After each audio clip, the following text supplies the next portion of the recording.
Good evening. I'd like to call to order the March 28th, 2023 Old Bridge Township Council meeting. We'll salute the flag and please remain standing for a moment of silence and a prayer. I pledge allegiance to the flag of the United States of America and to the republic for which it stands, one nation, under God, indivisible, with liberty and justice for all. As customary in this chamber, we stand for a moment of silence to remember those who are protecting our freedoms, both here and abroad, for our first responders, those who made the ultimate sacrifice. And this evening, Dr. Greenberg-Belli would like to say a few words. Yes, I appreciate you standing for a moment of silence to keep in memory and in your hearts and prayers the senseless, tragic, disturbing, cowardly shooting that occurred at the National Convent School shooting. 3 students, 2 teachers, and a custodian were killed. Evelyn Dickhouse, Haley Scruggs, William Kinney, Cynthia Peak, Catherine Kuntz, and Michael Hill. A moment of silence, please.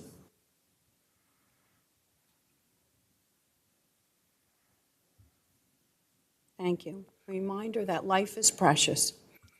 Our prayer, Mr. Peschetti. Dear Lord, bless thy servants in the ministry of public affairs who serve thee in this chamber. Give us quiet minds and hearts that we may hear your voice. Help us to know when to speak, when to be silent. Give us the strength to oppose the wrong and uphold the right. Grant that we have a good conscience and at soul, at peace with thee and with one another. Amen. Amen. Thank you, everyone. Please be seated.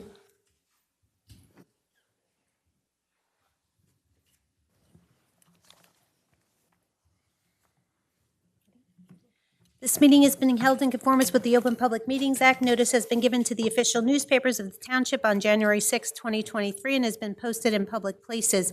Next open public meeting of the Township Council will be held on Tuesday, April 11th, 2023 at 7:30 p.m.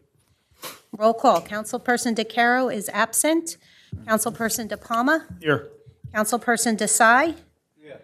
Councilperson Garcia? Here. Councilperson Dr. Greenberg-Belli? Here. Councilperson Murphy? Here. Councilperson Paschetti? Here. Councilperson Walker? Here. Council President Sohar? Here. Good evening, everyone.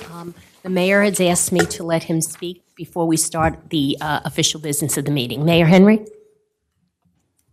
And what was this for, Council President?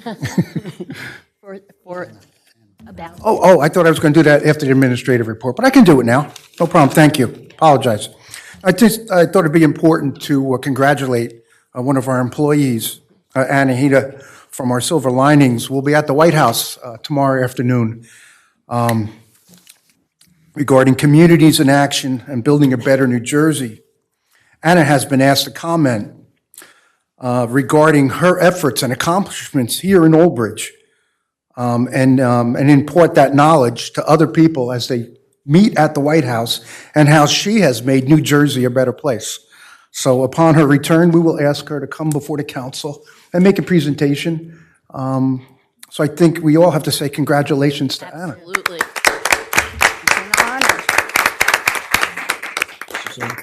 Certainly a once in a lifetime opportunity in someone's career.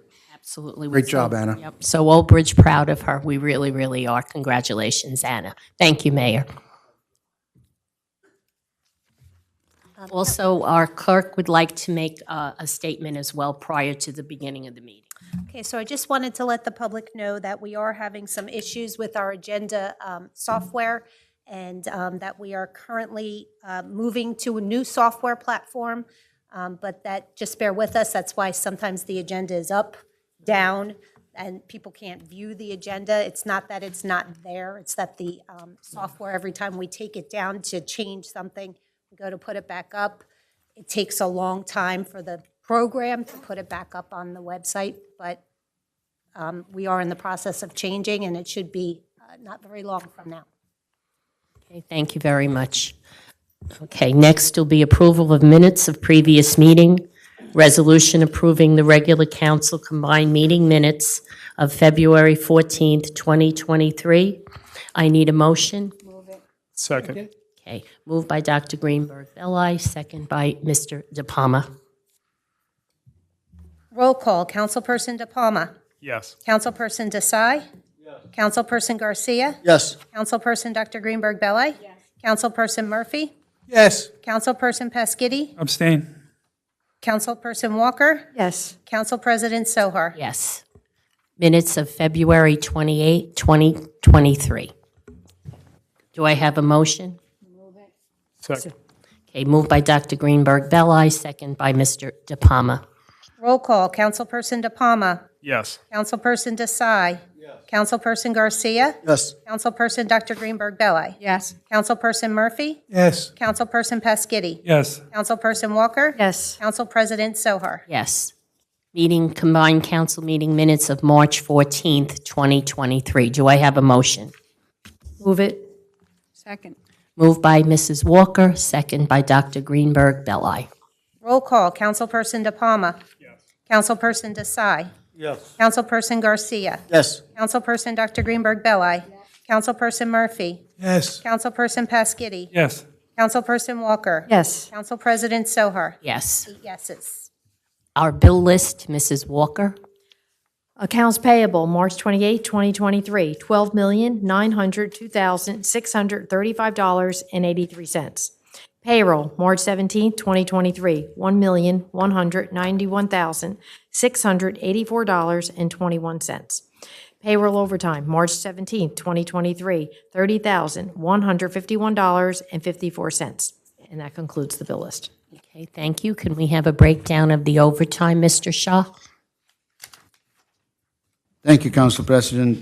Yes. As Councilwoman Walker indicated, the total overtime for this pay period was $30,151.54.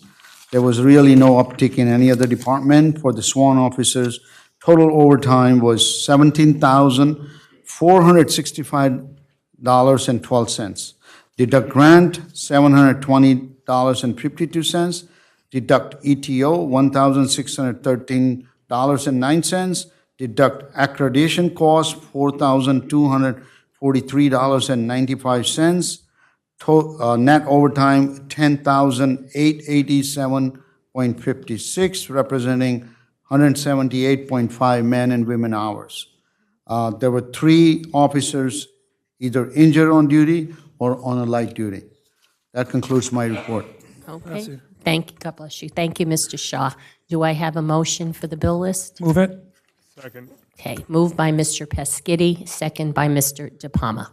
Roll call. Councilperson De Palma? Yes. Councilperson Desai? Yes. Councilperson Garcia? Yes. Councilperson Dr. Greenberg Belli? Yes. Councilperson Murphy? Yes. Councilperson Paskiddy? Yes. Councilperson Walker? Yes. Council President Sohar? Yes. 8 yeses. Thank you, Mrs. Walker. Next will be our budget presentation. Mr. Shaw?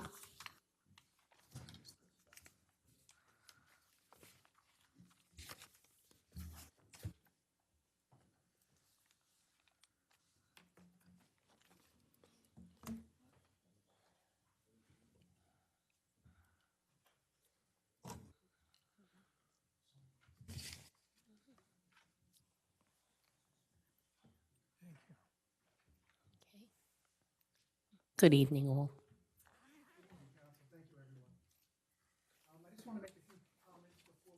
Yes, please.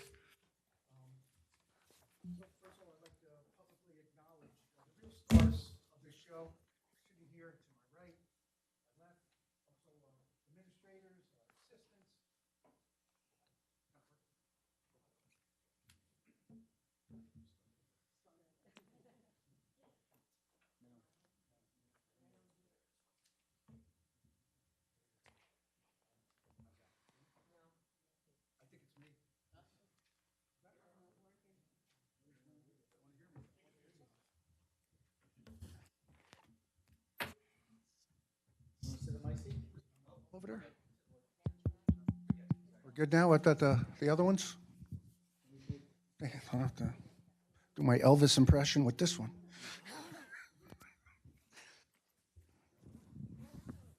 There we go. That one's working. Thank you, everyone. Sorry for the technical difficulties. But again, thank you, Council. I want to take a few moments to make some comments before we get started. I would like to publicly acknowledge the real stars of this show, the people that are sitting to my right, my left, all our department heads and their assistants that have joined us tonight. Mr. Shaw will touch on that a little bit later on in the presentation. As we all know, the budget is approximately an 8-month process, which culminates tonight with this public presentation and the council hopefully voting for its funding and authorizing what we would like to do in town and the services that we want to provide.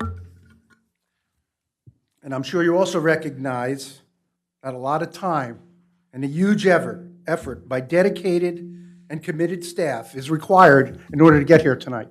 This is not done very easily, but a lot of work is put into it and a lot of effort. You know, early on, like even prior to this year, but early on, we've always, with our budgeting, we've always set goals and objectives. And we always, every year with our budget, we want to improve the core municipal services. We want to provide the services here in Old Bridge that the people deserve and require. We try to implement, at least in my administration, long-term. We don't think just about tomorrow, but we think about next year, the year after. Long-term financial planning in a municipal budget is so important. And we're constantly identifying areas where we can improve upon, and I think everyone has been a witness to that. Every department, every service that we provide to Old Bridge, we go over and we try to make it better. But I think the most important goal we have as an administration and as a team is to minimize the impact on our taxpayers here in Old Bridge, the people that pay our bills. We have to minimize what we do, the impact that we have on them and their lives. And I can sit here tonight with the 2023 budget, and I can tell you that we've achieved all those goals. We've achieved those goals. And I think in some cases, we've exceeded what we have put forth, what we had thought about in late '22, what we were going to be able to do in '23. And keep in mind that all those goals were met and exceeded in a very difficult financial climate that's out there. We are all faced with inflation, the cost of everything. Well, that goes true for the town. Everything we do costs more. So I just hope that the council and everyone listening to this presentation, appreciates the effort that has been put forth by these people, and the commitment that they have. I'd ask everyone to share in their commitment and make that same commitment to the residents of Old Bridge. So tonight we will start the presentation, and we are prepared to answer any questions, council, that you might have, and same from the public. And I also would like to just close in saying I look forward to working with everyone, as we go through this 2023 budget, and I think it's going to be a good year in Old Bridge. So thank you, council. Mr. Shaw, it's all yours. Thank you, Mayor. Thank you for your kind words. Before I begin the budget presentations, I think it's important to recognize our management team that I'm going to call upon, because without their efforts, support, understanding, and dedication, what this budget presents or what we have accomplished today is impossible. So with that, Dawn Svoboda, Acting Finance Director to my right. She's my right hand. She's also tax collector. Nicole Sapiro, Township Engineer, Director of Community Development. I know Nicole is here somewhere. There she is. Casey Lanning, Director of Public Works. Casey. Matt Mercurio, Director of Parks and Recreation. Acting Chief Don Fritz. There it is.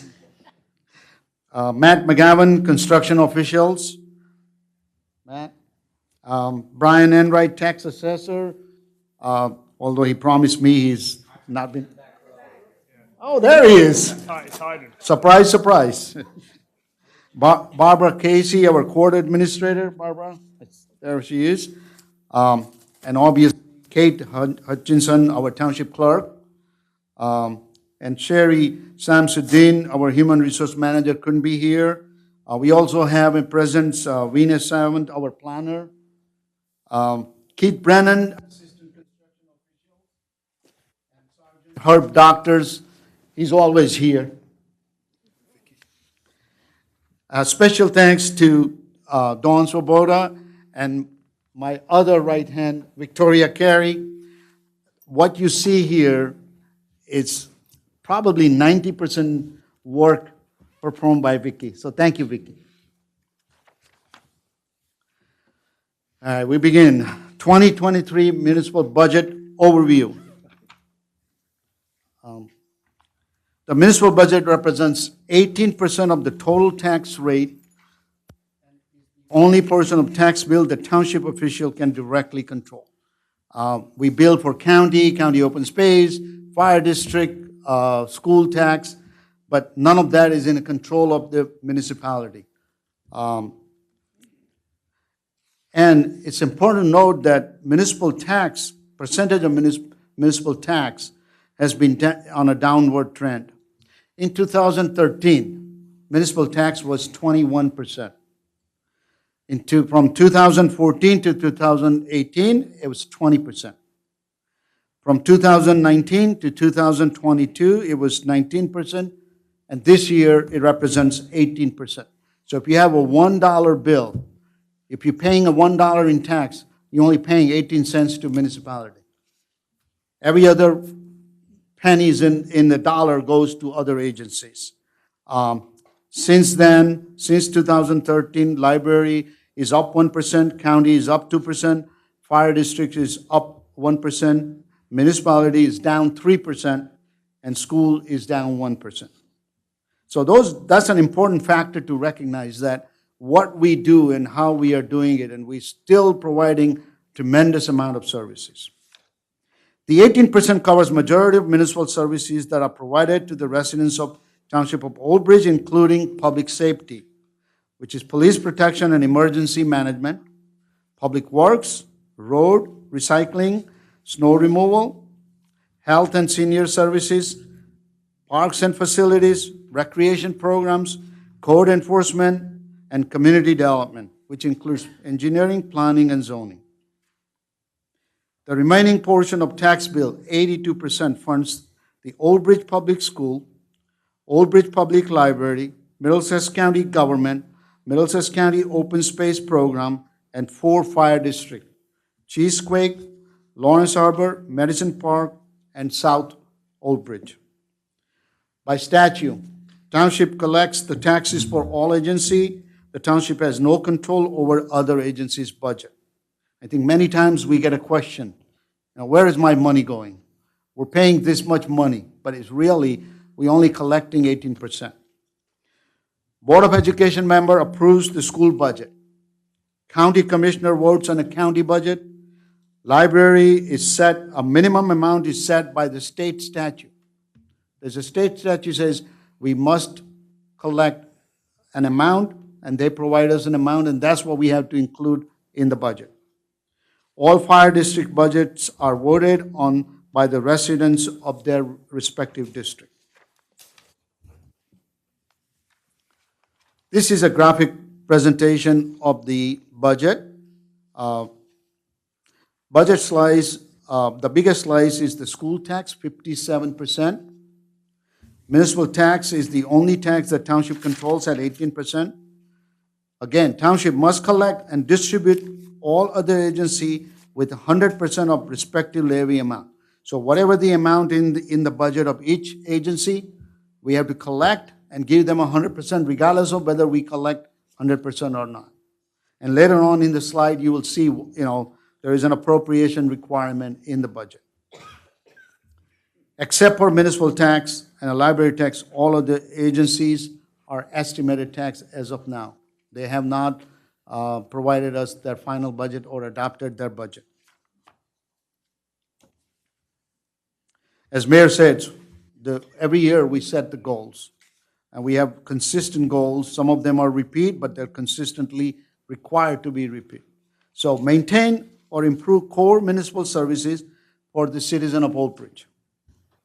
Minimize tax impact and remain under statutory caps. This year we have decreased the tax rate. Continue to implement sound and long-term financial plan for Township. And you'll see later in the budget that when we look at the past 5 years, we'll talk about the future. Identify potential area of operational improvements and/or cost savings for 2024 and 2025. Township, two of our non-financial goals that we have been established for last several years is to improve customer service and communication between the administration and council, as well as the residents of Old Bridge. And I think we have achieved the communication. Council always reach out to us. We provide all the information. I think it's our goal that council, when they make any decision here, that they make with a full information. And that's what we do. We have an excellent way of communicating with residents. We sent a survey out now for the building permit issue, and we have been receiving positive feedback from the residents. We have successfully utilized Old Bridge TV, the township website, social media to effectively communicate with the residents. We ask residents to look at the social media page from the township rather than a lot of gossip and a lot of misinformation from all other pages. We revamped the website, and we continue to do that for easier navigation. We expanded programming on Old Bridge TV. There is Mayor's Weekly Public Service Announcement.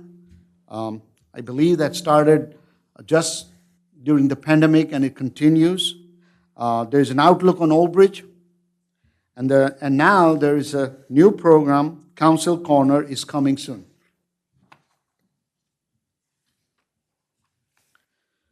(2023) Municipal Budget Guideline under the state law. And this is a very important page for everybody to understand. Under the state law, a municipality must pass its annual budget in order to spend money and/or tax residents. Without council approving this budget, we cannot send out tax bill, or we cannot spend money. Strict municipal budget forms are prepared and submitted to the state. State oversight performed by Division of Local Government Services in a Department of Community Affairs. Budget adoption requires state approval. We did receive approval to adopt the budget tonight. There is a state required amendments that we'll ask council to adopt before you finally adopt the budget. By law, municipal tax levy must equal appropriation, which is our spending, less non-tax revenue. Projected non-tax revenue cannot exceed last year's actual non-tax revenue. We do conservative approach in projecting our non-tax revenue. We make sure that we don't over-project and create a budget crisis in following years.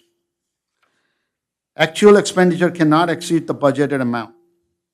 Transfer within cap are only allowed in the last 2 months of the year, and they are limited, and they require justification. Council, you pass a resolution in November or December, we ask you to transfer money where there is an excess money and where there's a need of money. Fund balance, which is surplus, cannot be added to the budget to increase spending after budget is adopted.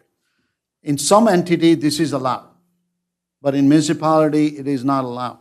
So this becomes our Bible. This is the document. We must live and die by it. Once the budget is adopted, we have to live by it. The state has a strict guideline for emergency appropriation under the law, just in case there is an emergency. And we did have it last year, and the state had to approve it before we add that emergency expenses to the budget. 2023 Municipal Budget Development Process. It's an 8-month development process from start to finish. August of 2022, memorandum and budget guideline were sent to department heads. September 2022, department budget requests submitted to Finance Department. October 2022 to January 2023, department budget review meetings were held with administration, mayor, and myself, and with the help of the Finance Department. We meet with every department and have a detailed review of every request, every line item. March of 2023, state aid certification, which was received on March 8, 2023. Without state aid certification, we couldn't adopt the budget. Council Budget Subcommittee meeting were held on February 21st, March 1st, and March 13, 2023, where we went in line by line, every line in this budget, an explanation. Agenda for today. March 2023 again, municipal budget, public hearing, which is tonight, municipal budget amendment tonight, and hopefully municipal budget adoption tonight. The state has reviewed and approved our budget for adoption tonight. If adopted tonight, the finance staff, Vicki and Dawn, will start working on 2024 budget.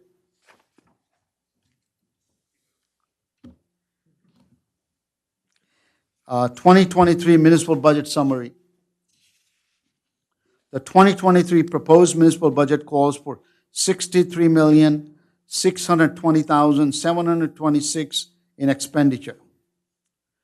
Revenue includes $7,186,935 in a miscellaneous revenue, $6,640,697 in energy tax receipts, $1,850,000 in uniform construction and code enforcement fees, $375,000 in municipal court fines and costs, $200,000 in interest on investment and deposits, $1 million in receipt from delinquent tax, and $36,199,065 as the amount to be raised by taxation. An anticipation of $9.5 million from fund balance will be required to bring the 2023 budget into balance. This will leave $4,078,923 in cash fund balance to help with the potential emergency in 2023 and help stabilize tax for 2024. Again, as Mayor said, we look forward to it. We make sure that future years are protected. The proposed municipal tax rate is estimated to be 0.999 in 2023, which reflects a tax decrease of 0.11 over 2022. For an average home in Old Bridge assessed at $155,606, the proposed municipal tax decrease would be $18 from $1,572 in 2022 to $1,554 in 2023. Despite salary increases for all employees, as well as the impact of inflation and other costs, we're happy to say we were able to lower the tax rate.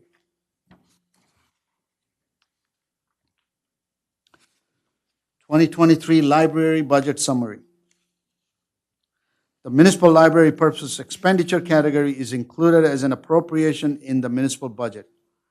However, since 2011, the amount is deducted from municipal tax levy in the calculation of amount to be raised by taxation for municipal purposes. The 2023 minimum state required funding for the Old Bridge Public Library is $3,364,282, which reflects an increase of $359,878 over 2022. Again, this is required by the state.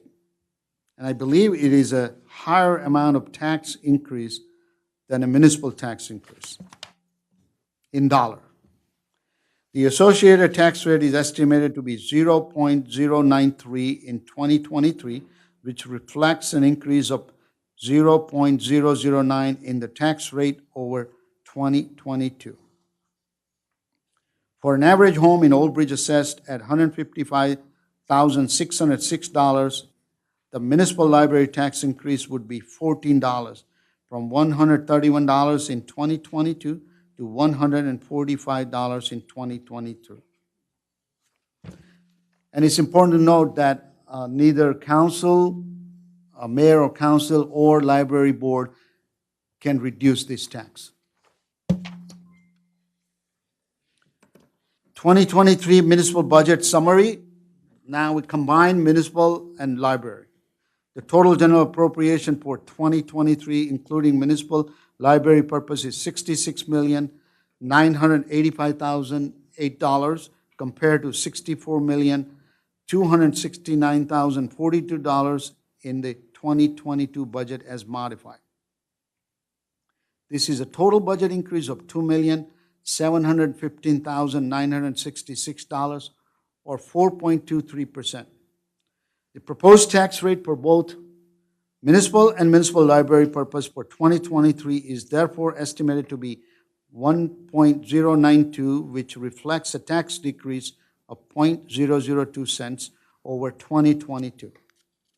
For an average home in Old Bridge assessed at $155,606, the proposed municipal and municipal library tax decrease would be $4, from $1,703 in 2022 to $1,699 in 2023.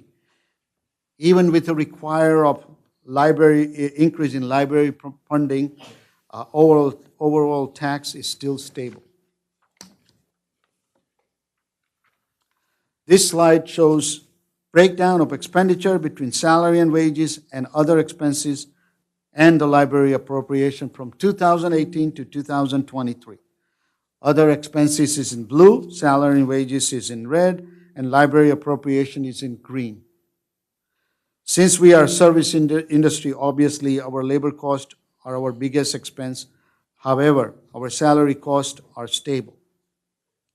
In the last 2 years, we have seen a major increase in salary as we compete with the private industry and Wall Street companies. We are fortunate to have a very good group of employees, very dedicated, and they've been here for a long time, and our management team. The total budget has increased by an average of 3.69% over the last 5 years. Last 2 years, inflation has been over 7 and 8%. So I think this represents a very good average increase. 2023 expenditures. The salary and wages expenditure category has increased by $1,488,180 from $25,229,551 in 2022 to $26,717,731 in 2023.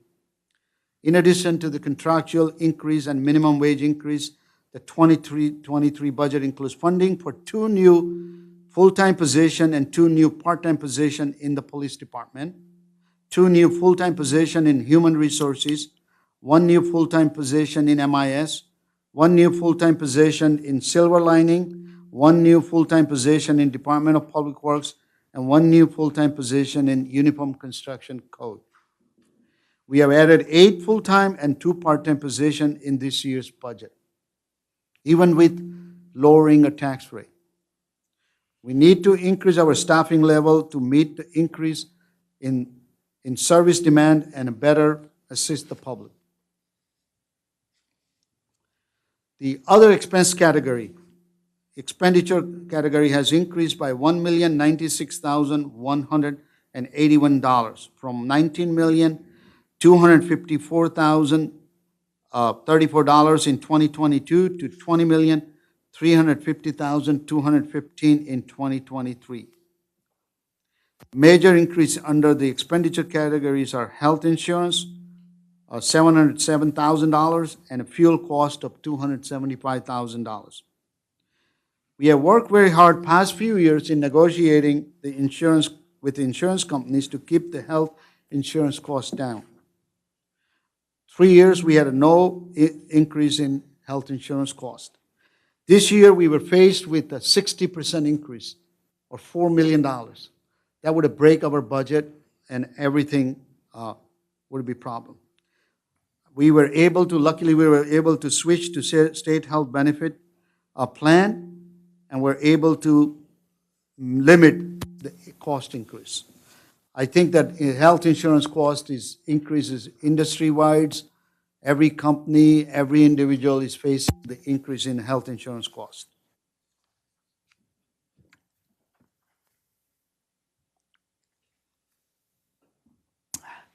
The municipal debt service expenditure category has decreased by $158,890 from $5,436,942 to $5,278,052 in 2023.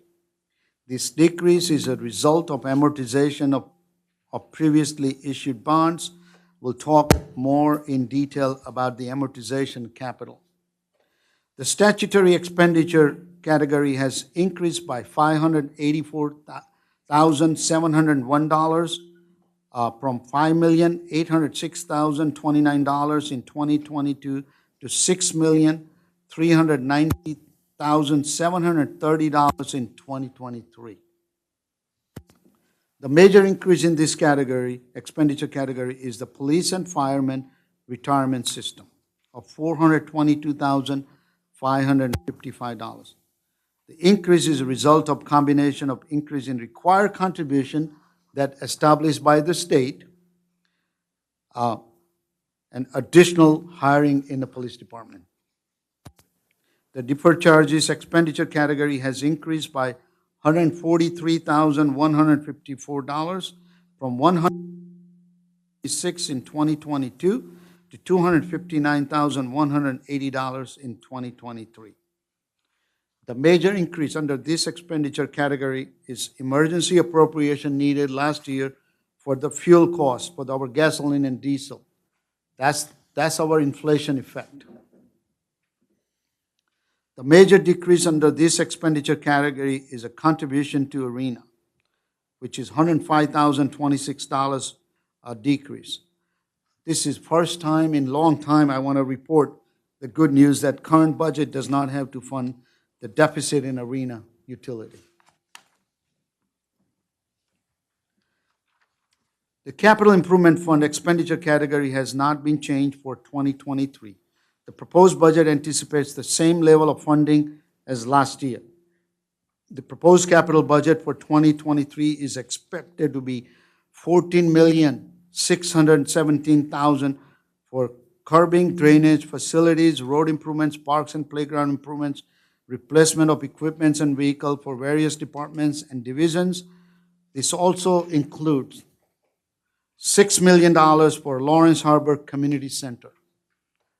We're going to be building a very beautiful waterfront community center. Out of total capital budget, $7,007,000 is included from various grants and other funding sources. So almost 50% is funded from other sources and not the taxpayers' fund. The capital project obviously will be further discussed in the capital presentation. The acquisition and improvement of open space and parks is a new category for 2023. The budget includes an additional $500,000 for the acquisition and improvement of open space and parks. The state is requiring us to close out Open Space Trust Fund once all reserves are depleted. The township no longer has an open space tax. Referendum was sunset. The second attempt did not succeed, and so our open space trust fund has to be depleted. Any potential acquisition of land must be through our capital improvement in our budget. We'll hopefully continue to fund at least $500,000 annually in the budget. That's our goal now. The reserve for uncollected tax expenditure category has decreased by $590,000 from $3,510,000 in 2022 to $2,920,000 in 2023. This is a statutory non-spending appropriation.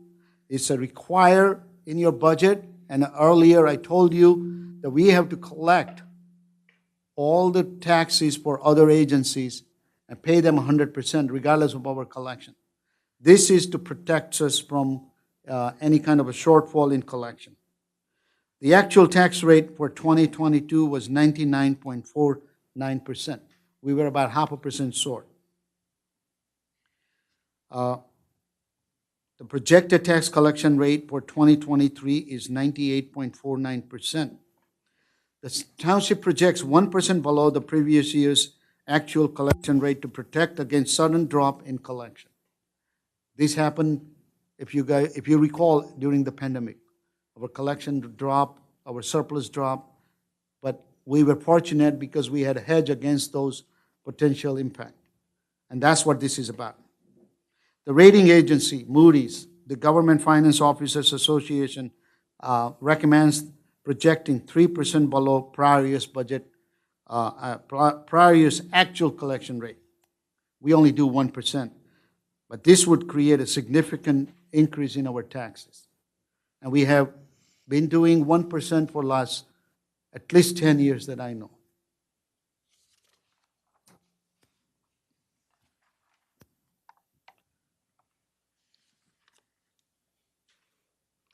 This pie chart breaking down the expenditure by category, and I want to thank Vicki for this.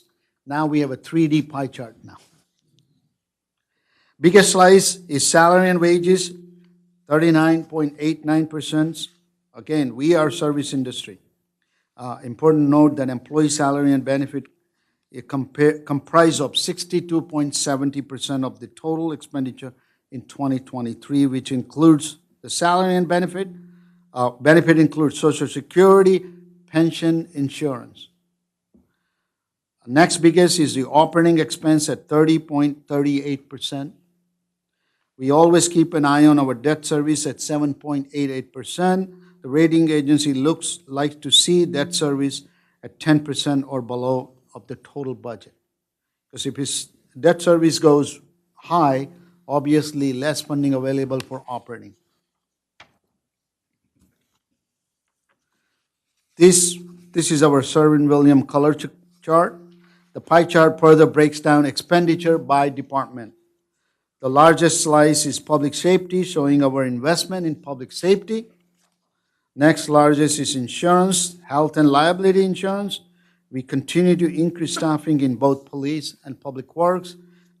We started to look at the public works to meet the demand, service demand. General administration category includes administration, legal, tax assessor, finance, tax collection, MIS, clerk's office.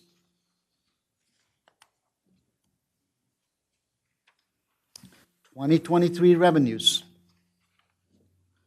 Total municipal revenue includes municipal library tax levy, has increased by $2,715,966 from $64,269,042 in 2022 to $66,985,008 in 2023. The fund balance revenue category has not been changed for 2023. The proposed budget anticipates the same level of funding at last year's, which is $9,500,000. The miscellaneous revenue category has been increased by $2,759,670 from $4,427,265 in 2022 to $7,186,935 for 2023. The major increase under this revenue category is a payment in lieu of taxes. This category also includes the new hotel tax of $70,000. $70,000.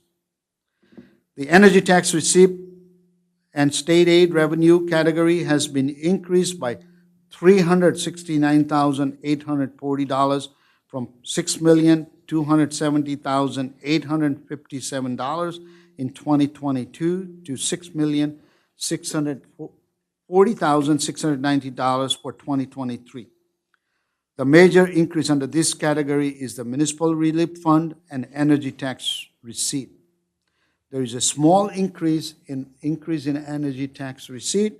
The other revenue is a Municipal Relief Fund that was provided by state, and it's going to be it looks like a one-time revenue. So I don't want to rely and I don't want to call this energy tax receipt growing up. because state continued to siphon the money that was dedicated for municipality. They take major share of that. The Uniform Construction Code fees revenue category has been decreased by $65,000 from $1,915,000 in 2022 to $1,850,000 for 2023. The major decrease under this revenue category is a code enforcement fee. Council, if you recall, you passed an ordinance in 2021 to remove certain inspection, code-related inspection, to make it easier for residents. And I think it's working well. While there is a revenue shortfall that can be made up, I think this has helped residents. And I think we should thank the construction department to come forward with that recommendation. The municipal court fine and cost revenue category has not been changed for 2023. The proposed budget anticipates the same level of funding as last year. The interest on investment and deposit revenue category has been increased by $75,000 from $125,000 in 2022 to $200,000 for 2023. The receipt from delinquent tax revenue category has not been changed for 2023. The proposed budget anticipates the same level of funding as last year, which was $1 million. This anticipated amount is within the limit of statutory formula. The amount to be raised by taxation revenue category has been increased by $204,663 from $35,994,402 in 2022 to $36,199,065 for 2023. Even though there is an increase in the amount to be raised by taxation of 0.57%, the tax rate actually decreased. Tax rate decrease is 1.09% due to the increase in assessed value.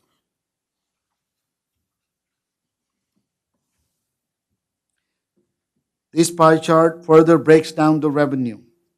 The largest pie is amount to be raised by taxation at 54.04%. Last year, that was 56.94%. So we did lower in percentage. And it's important to know that under the state charter, municipality, this is the form of taxation that we can implement. The hotel tax was just recently enacted and allowed us to collect that. But other than that, we are dependent on property tax. The second largest revenue is fund balance or surplus at 14.18%. Third largest is a miscellaneous revenue at 10.73%. Now we're going to drill down further in revenue by looking back at the 5 years for each revenue categories. Energy tax receipt, and again, it's important to know that this was an old franchise and gross receipt tax which was enacted for municipality. We used to get that in part of our utility bill, which said that an amount collected taxes for your municipality. At one time, utility company directly distributed to municipality. Then state decided to collect all and distribute. They did it for a couple of years. Then they started taking a piece out of it. And that slowly grew. Now municipal share is lower and the state share is higher. First time in, I think, almost 15, 20 years, this revenue is increased by $43,000. Mere $43,000. So much to say about our state and their practice of budgeting. Surplus anticipated, and this has been back in 2011, 12, 13. This item was very confusing. We have been adding this 2 slides to try to explain it. But the way we look at surplus, and it's based on our fund balance at the year end. we anticipate an amount, we look at what we need, what we are going to need in the future. We want to make sure we protect ourselves. In 2018, we anticipated $6,750,000. In 2019, we increased it by $250,000 to $7 million and used the same amount in 2020. In 2021, due to the impact of pandemic, we decreased by $850,000 to $6,150,000. And I keep emphasizing this. These are all issues that we have to deal with it. They are not predictable. Nobody knew in 20 that we're going to be facing with the pandemic, and the entire country was going to be shut down. That impacted our revenues. Every line of revenue was down, and hence our surplus was down. But we were able to sustain and not have a huge impact on our taxpayer. This allows us to maintain our cash fund balance for emergency. Even in that year, we maintained a significant fund balance for emergencies. In 2022, due to most revenue being restored to pre-pandemic levels, we were able to anticipate $9.5 million and still maintain our cash fund balance. In 2023, we anticipated the same amount as 2022 while increasing our cash fund balance for emergencies. And that's important. You'll see, further down, you'll see why that is important. The next slide will show in more detail the relationship between a fund balance and a surplus anticipated in the budget. And the council and residents have seen this, so I'm going to try to go over. This slide shows fund balance and surplus in the budget from 2018 to 2023. The blue bar represents the fund balance as of January 1 of each year. Red bar represents the surplus amount in the budget from the fund balance. So out of $9.6 million, we budgeted $6.7 million, or almost 6.8. Red represents the fund balance amount in the surplus. The red represents the surplus amount in the budget from fund balance, and the purple represents the remaining cash balance through the year. And that's an important number, and I'll tell you why. But let's go. The green represents the fund balance as of December 31st of each year, which then carries over to the following year. So the green and blues are always going to be the same. Due to pandemic, our cash fund balance in 2021 dropped to the 2018 level. However, it rebounded in 2022 as most revenues were restored to their pre-pandemic amount. The rating agency will specifically pay attention to the fund balance, which is the purple bar, when reviewing our ratings. They like to see that amount steadily going up and not down. Of course, emergency may cause an issue with it. This is a part of our long-term financial planning, and it reflects in our bond rating. It is an important factor in our goals to get the highest possible bond rating for the future borrowing need. The higher the rating, lower the interest rate we pay. Lower the interest rate we pay, the more projects we can accomplish with our cash. Uniform construction and code enforcement fees. When anticipating revenue for this particular line item, we look at a historical trend as well as the project approved by the Planning and Zoning Board and the Redevelopment Agency. And obviously, we keep an eye on economy because the construction economy has has an impact on construction activity. Reduction in anticipated revenue due to ordinance change that no longer require certain inspection in court enforcement. Municipal court fines and cost analysis. Court revenue are down over the last 3 years since the pandemic. The restrictions are starting to be lifted for an in-person court, but they are still restricted in their ability to enforce the collection of fines. So the revenue continues to stay down. Interest on investment and deposit. Interest rate took a sharp decline in 2020 due to COVID, and it's reflected in our revenue projections in 2021 and 2022. While Old Bridge continued to still collect small amount of interest income, many town basically has a zero interest income in the budget. Midway to 2022, interest rate began to rise as reflected in a 2023 projection. Miscellaneous revenue. Miscellaneous revenue includes interest and cost on taxes, tower rental fees, interlocal service agreement, licenses, pilots, cable franchise fees, fees and permits, state and federal grants, sale of assets, and hotel tax, which is a new tax and anticipated in 2023. Receipt from delinquent tax. We had a high amount of uncollected tax in 2020, resulting in a higher anticipated amount in 2021. The collection rate continues to improve.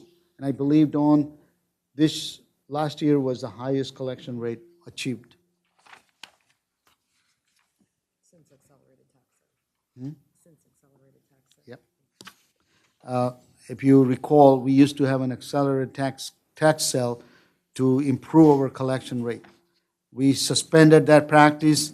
It was a nightmare for tax office, for us, and for residents. And fortunately, as we improve our collection rate, we suspended that activity. Amount to be raised by taxation. As you can see, budget calls for lower proposed tax rate in 2023.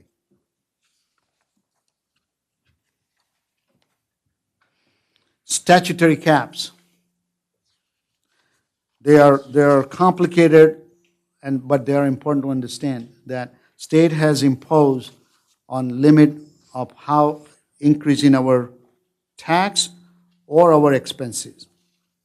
The cost of living cap adjustment enacted by the state require each municipality to limit any increase in state budget up to 2.5%. Unless authorized by ordinance to increase it to 3.5% over the previous year's final appropriation. As part of the toolbox, we ask you to adopt that ordinance. And that ordinance doesn't just increase the limit to 3.5% from 2.5%, but it allows us to bank any excess. So there is an amount, and we always budget below. The difference can be carried forward for next 2 years. That's why that ordinance is more important. For Old Bridge Township, the proposed final budget appropriation for 2023 is $50,933,723, which is $1,398,857 below the state mandated cap base of $52,332,580. So as you can see, we are budgeting below the even 2.5%, even though we adopt 3.5%. So the idea is that we only budget what we need. We don't just over budget because we're allowed to. The property tax levy cap enacted in 2010 by state require each municipality to limit the local government's units amount to be raised by taxation to no more than 2% over the prior year's levy. The state allows specific exceptions for health benefits, pension costs, length of service award program, for volunteers, capital improvements, and debt services. In 2023, state has provided additional levy cap exception for recycling cost, which is a growing cost, additional employee pension contribution, gasoline and diesel fuel, which is, has dramatically increased because of the inflationary cost, and the workers' compensation insurance. For Old Bridge Township, the proposed municipal tax levy for 2023 is $36,199,065, which is $2,220,646 below the state mandated property tax levy cap of $38,419,711. While many municipalities go to the maximum cap amount, the township always budget based on the needs. A brief trip through the time. As every year, we do fiscal health check. This year, we're doing fiscal health check from 2023 versus 2011, which was one of our most difficult years. The municipal budget has been stabilized with an average annual increase of 1.59% from 2011 to 2023. Non-recurring revenues are lower than non-recurring revenues for 2023 by $3,973,000, $1,587,000 in 2023, versus $5,560,000 in 2011. Fund balance is higher by $3,197,243, or 362.63%, which is $4,078,923 in 2023 versus $881,680 in 2011. In 2011, that was not enough to even cover one payroll. And $4 million is about a month and a half expenses. The rating agency, all the finance office organization recommends that you have at least 3 months worth of expenses. The municipal tax rate has been stabilized with an average annual tax rate increase of 0.81% from 2011 to 2023. Average levy increase has been 1.34%. The average CPI index increase over the last 12 years was 2.44%.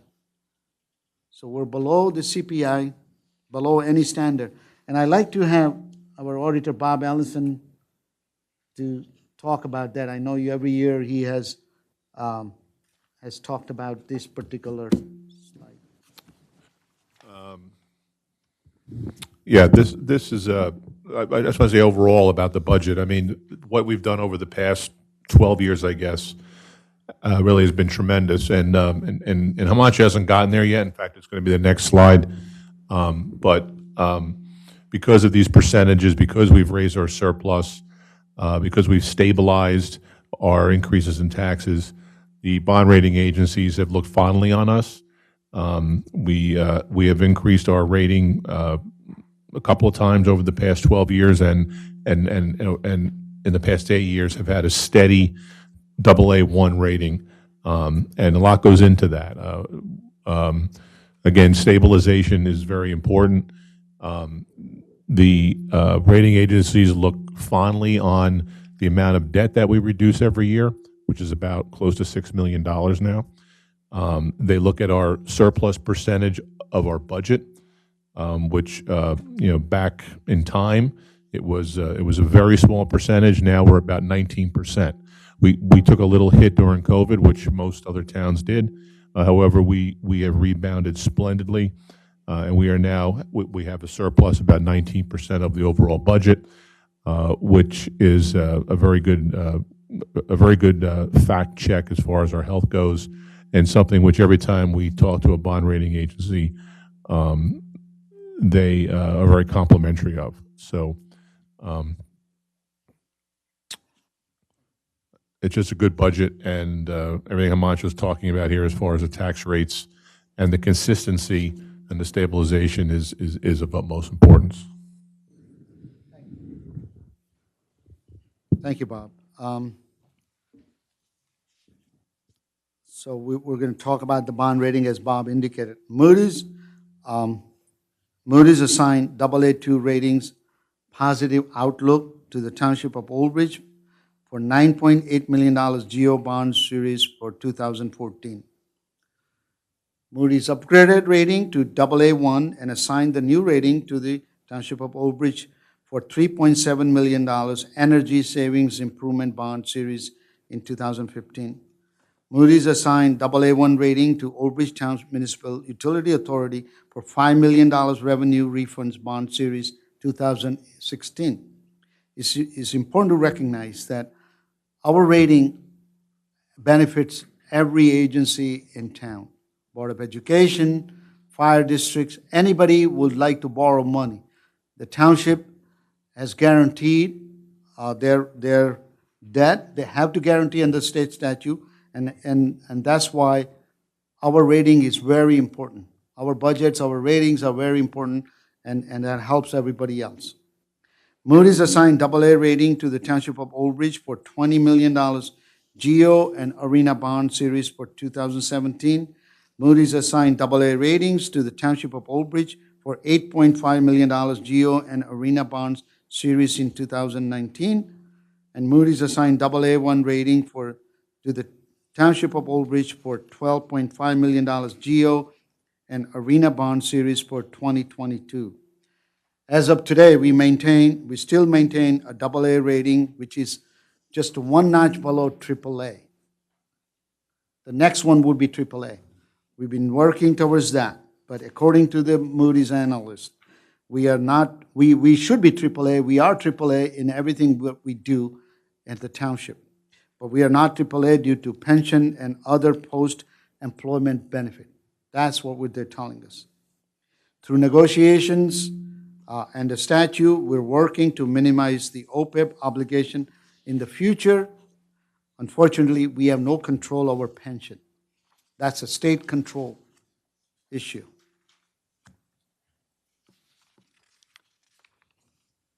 Now, we're looking at the future.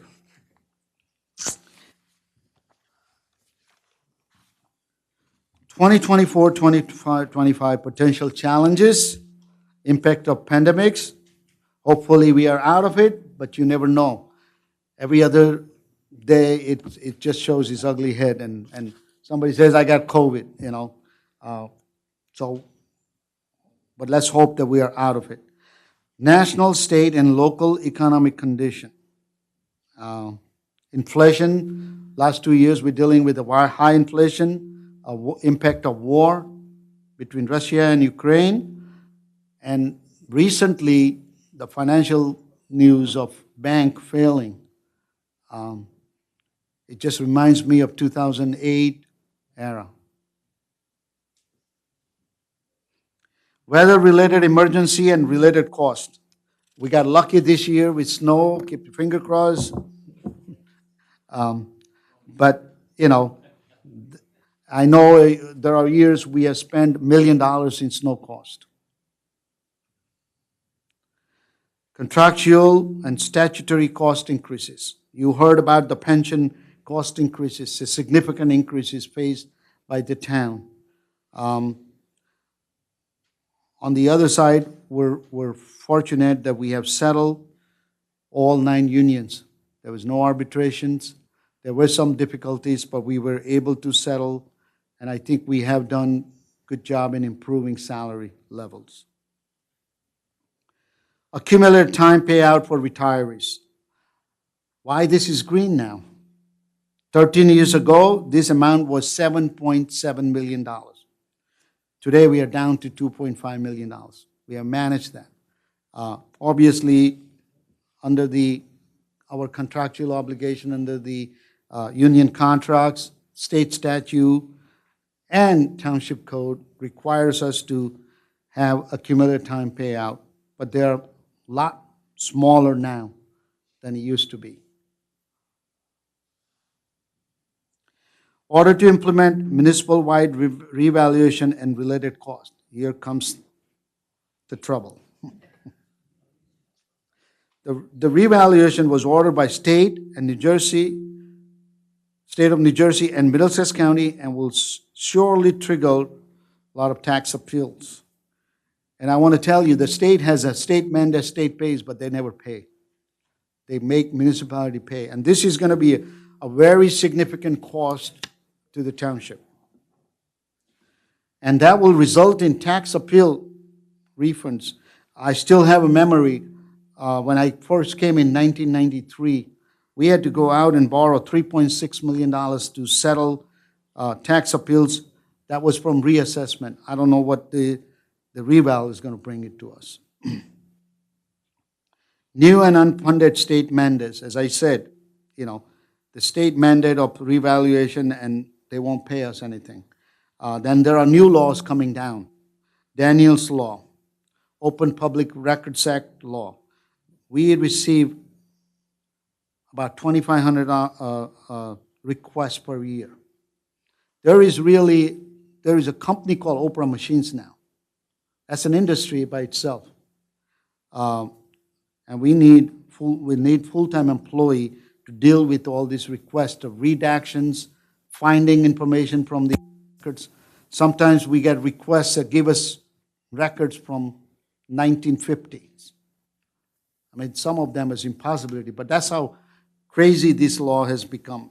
And Daniel's Law is compounded that because it's kind of contradicting where we have to redact, we can't put any names. And the worst is that how to implement any of those things. They pass a law, then they have no idea what is the impact. They never thought about it, saying how to implement that.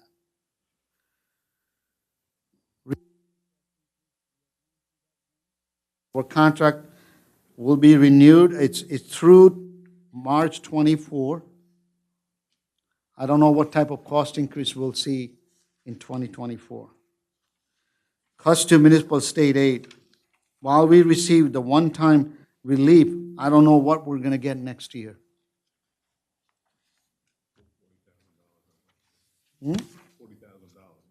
Not much of an increase, yes. After 15, 20 years, we get $40,000 increase. Well, with every challenges, there's a potential of opportunities, and we try to take advantage of every opportunity. Ongoing cost containment strategies. We switched to, as I indicated to you, we awarded $4 million increase in the budget by switching to state health benefit plan. So our department divisions, they always look for different ways to support the cost and minimize the cost. During contract negotiation, we always look at the contain the cost for future years. Competitive contract for services. We do reverse auction for energy cost.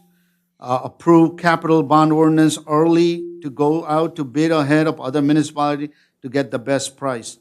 Believe me or not, but the project that we bid for roads, drainage, building improvements, we sometimes get 15 plus bidders. And obviously, more competition, lower our cost. Cooperative purchasing for goods and service. We use local, state, and national co-op to get the best price possible. If we don't see a really good price there, then we will go out for bid. New technology-related initiative. We have SDL. We just acquired SDL for construction department, for clerk's office, to handle Oprah, dog and cat licensing, and boards and commissions tracking. We have, for many years now, we have our website that does conduct business 24/7. People can pay fees, apply for permits online. People can pay taxes online. Registration for recreation program online, and that saves a lot of time. And I always like to say, we have over 25,000 tax line item, and our tax office has 2.5 employees handling that. So in many towns, if you go, tax department, And Bob, you can attest to that.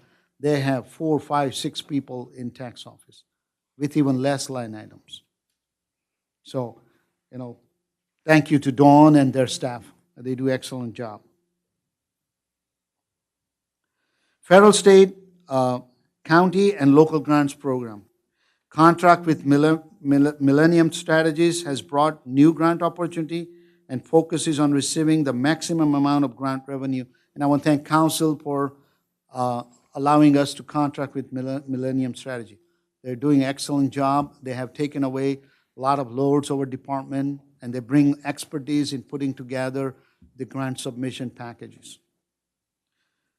And they were instrumental in helping us submission for the Lawrence Harbor Community Center, where we got $2,250,000 through assistance of Congressman Pallone and a lot of hard work by us.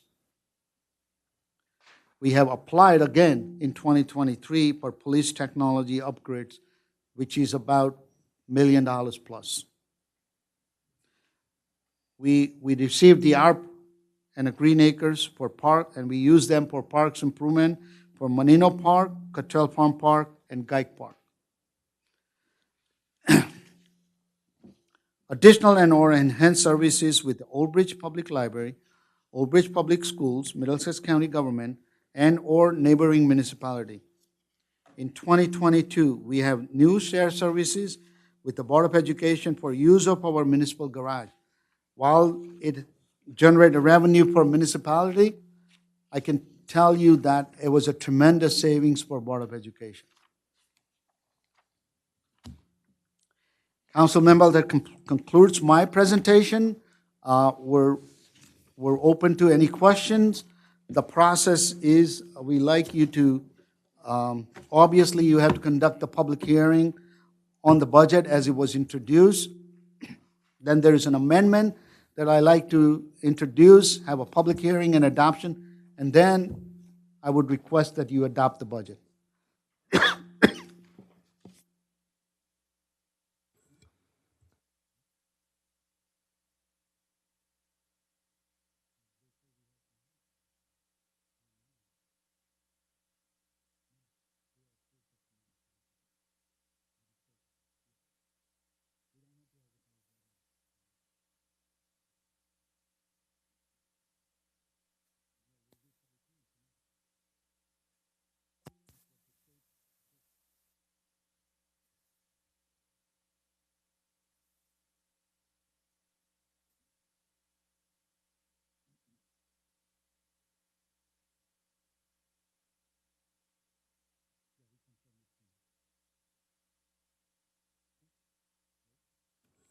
Okay, all right. Are we all good now? Yes. Thank you very much for that really good, very good, strong presentation. First, we will open it up to the public. If there's anyone in the public who wishes to come up and be heard on the budget, please come forward now. Okay, seeing no hands, we'll close the public portion, and we'll go to council people. Kate will recognize you one at a time, okay? Councilperson De Palma. Yes, thank you. So I just wanted to thank you all for your hard work and your continued hard work. As Hamachu said, you'll be going into next year's budget in about a week. So congratulations on that. But just, the transparency that we've had through this whole process, whether it was talking through things through the last couple of months or even the budget hearings, right? So a lot of folks really no one comes to the budget hearings, but as Himanshu said, we do go line by line of every single department. We have the opportunity to ask all the questions. And I think it's such a great process. One, when I first became a councilman and even going forward, the fact that we can see each and every line and question, what is this? What is that?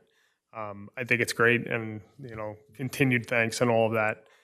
And also with the fact that we've closed so many contracts, and you saw 39 point some odd, almost 40%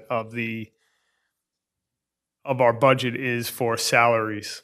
The fact that we've closed so many contracts, increased, salaries across the board, yet still we're able to bring down the municipal rate.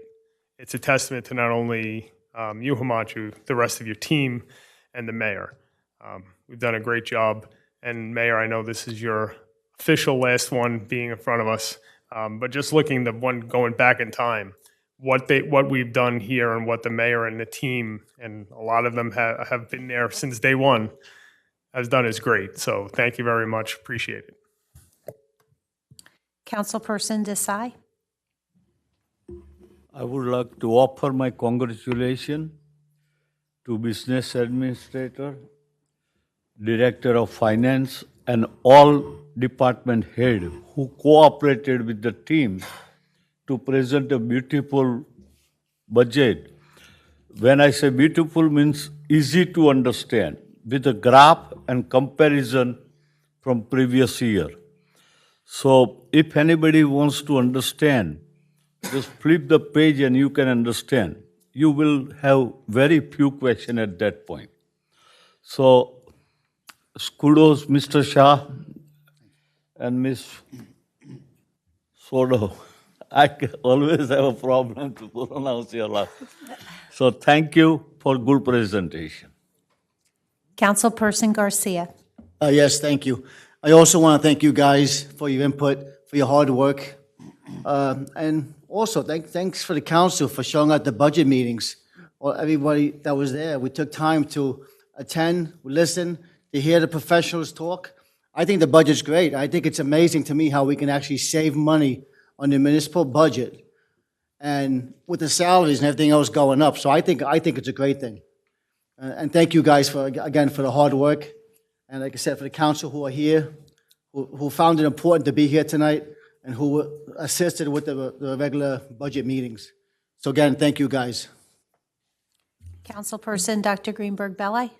Yes, I want to say that this process is very enlightening. I've been through quite a few budget hearings with you, and the meetings that we have beforehand, all questions are answered. It is open to the public. Anyone can come. The transparency is very important. But when you think, in spite of the times with inflation and with COVID, what we have achieved is, and really the administration, Mr. Ramanchu, Dawn, your staff, the heads of departments, is quite incredible. And I know how we compare to other towns and the difficulties that we've had. But with this commitment, to have a decrease in the taxes is quite phenomenal. And I want the residents to understand when they pay their taxes, they're getting something in back for it. I've been here when I remember roads weren't getting paved at all. Our fund balance, we couldn't meet payroll. And what we have done in this amount of time, in spite of these problems. But the most important thing is not for us to compliment you. It's Moody's. When you get a AA1 bond rating, that's an outside agency evaluating us. We can all, talk among us and compliment us, but someone on the outside is evaluating us. And as you've explained, when you get that bond rating, it helps all the entities in town, the MUA, the Board of Ed, the fire departments, and I think that speaks volumes. And I do want to thank everyone because this process is very laborious and we've done a great job time and time again, and the budget speaks for itself. Thank you very much. Councilperson Murphy. Yes, I'd like to thank from the mayor on down, the whole staff that has worked on this and done everything. You've done a great job. Macho, that was a great report. What do you do in your spare time? That's it. Councilperson Pasquitti. I too want to thank you very much, Hamachu and Dawn and the rest of the department heads. You guys have done a fantastic job. In the last 6 years that I've been on this council, I've been so proud to be an Old Bridge resident and the hard work that you guys do. And you're very careful in the way you spend the taxpayers' money. And I'm honored to be a part of the team. A lot of people say government workers are lazy and they got a bad rap. But in this town, the government workers here in this town are hard workers. And everybody works as a team to make this thing happen. And this budget is fantastic. Good job, kudos, thank you. Other towns are raising taxes. We're reducing them. Thank you. Councilperson Walker. Hi, first of all, I want to thank the mayor, administration, and all your employees for helping with this budget. I know it's a really tough process. Also, like, we have 3 budget meetings before this where the public can come and the council can come, and it's fantastic because we go over the budget line item by line item. So we come tonight, we know what we're voting for. There's no questions. If we have any questions, we could ask it at that time. So it's very informative, and I really encourage next year for the public to come if they want, to see what's happening. So tonight, they don't just have to see the slides and know what's going on. Also, I feel that tonight's hearing is one of the most important meetings of the year for any council person to come to, because this is the big thing, is the budget for the year. And I'm so proud to say that this year we're having a tax decrease, and it comes at a time when inflation's soaring, families are struggling, and it couldn't come at a better time. And I just want to thank all of you. Thank you. And Council President Sohar. In conclusion, of course, I want to thank Mr. Shaw, his team, the mayor, and Mr. Allison. You're also a very important part of this process, and we really do appreciate your help and guidance. And that's something that I really wanted to make sure that I added. I also want to say that, you know what, this budget process has become very successful, the way we structure it and how it rolls out with the meetings and so on. And I think that's important too, because there wasn't that kind of structure prior to this administration. So that's a big plus as well. I think we respect and appreciate our residents, and we know they're our top priority, and they always will be. So I think this budget reflects that, our commitment to the residents here, that we understand, we hear you, and we will be there for you and do the best we can to get through anything together. So Himanshu, thank you again, Dawn, Victoria, the whole team. It was a wonderful presentation. Thank you very much. So Council President, I just remember, I started in Old Bridge, my employment on March 23, 1993. The first budget was adopted in 10 months into the budget on April 1st. It was known as the April Fool's budget. It had a $6 million tax increase. So where we are today, with the tax decrease, and 30 years later we have, and back then, my first day here, this room was full packed, people were standing outside, and I thought that somebody's going to shoot. I was ducking every time. From there for today, you see a transformation and what is accomplished. It's obviously a testament to all the staff, not just our department head, our management team, all the employees in this town. So I just remember that 30 years back, March 23 was my first day, and then April Fool's, we adopted the budget. Back then, it was a fiscal year budget. So April was a 10th month.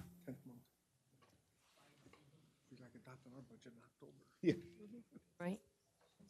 Now we've had everyone's comments, so now we're going to speak about the... All right, so next would be the amendments, Manchu. Right. And there's a resolution for council members, a resolution on the agenda.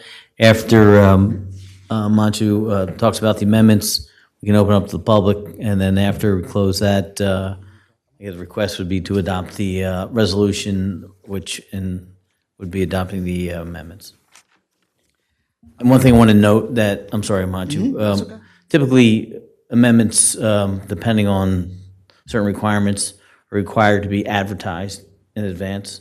But there's an exception under that provision when the changes are come from the director's office, and these amendments, the director being the Department of Community Affairs, these amendments came from after the department, DCA reviewed our budget, Board of Local Finance, our Division of Local Finance, and they are the ones who require the amendments and approve the amendments, and also confirm that prior advertisement was not necessary. Dawn will explain what changes are proposed, but just to tell reader that bottom line, the tax rate decrease remains that it is. It didn't change. It just it did decrease further actually by $43,000, which we included in our presentation. But there are some line items that were required to move. So the items that the state required us to move, as Himanshu had said, that new one for acquisition and improvement of open space and parks improvements, we had budgeted just under outside cap. The state is requiring us to move it under the capital improvement section of the budget. All these things were kind of more clerical, moving it around. Under the municipal debt service, the order we have in our finance system is different than the state budget. So we had transposed interest on bonds and the bond anticipation note principal. So again, those items were just switched, no change in the amount.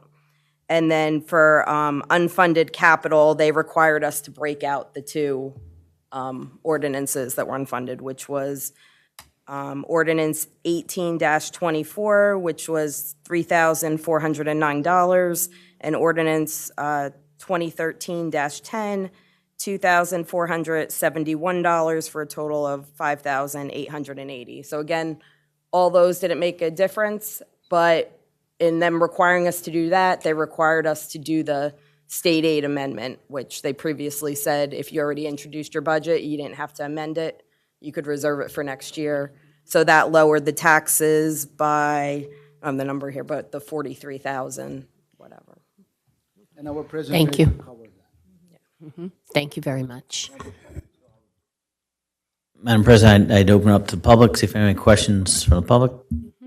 Well, as the attorney said, is there anyone in the public who would like to come up and speak about these proposed amendments?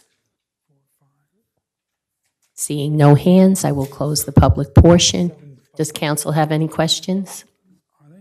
Okay, seeing they have no questions. Oh, I have a question about energy tax receipts, though. And so, is it appropriate time to ask this, or can I ask it another time? this is the amendment. Yeah, just for the amendments, then There don't is worry no about it. change in. No, I'm not saying in the change, but I think it's interesting that you said during your presentation, and I thought that maybe to elaborate on it for the public, because it's very strange that now the state collects the energy tax receipts. So say they collect a certain amount from Old Bridge, but they don't give us back. They collect it, but they don't give us back the amount. So to me, I was wondering if you can if there's ever a comparison done to other towns. Do they get the equal amount back? And why, if it's earmarked for Old Bridge, why is the state keeping it? Well, if you, and I don't know exactly the year this law changed, and they changed to energy tax receipt to reduce the rate. It used to be back in 80s and 90s, on your bill, you will see it says franchise and gross receipt tax for your municipality. So within every municipality, every residence would pay franchise and gross receipt tax. That money was distributed by the utility companies directly to municipality. This is back in 80s and 90s.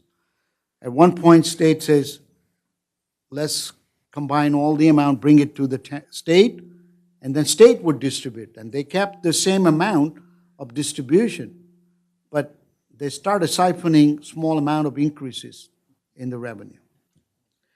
Then they started, and then at some point, I recall the issue came up that we were not competitive for energy costs, and industries were requesting, they were either moving out, and as a result, state enacted the energy tax receipt.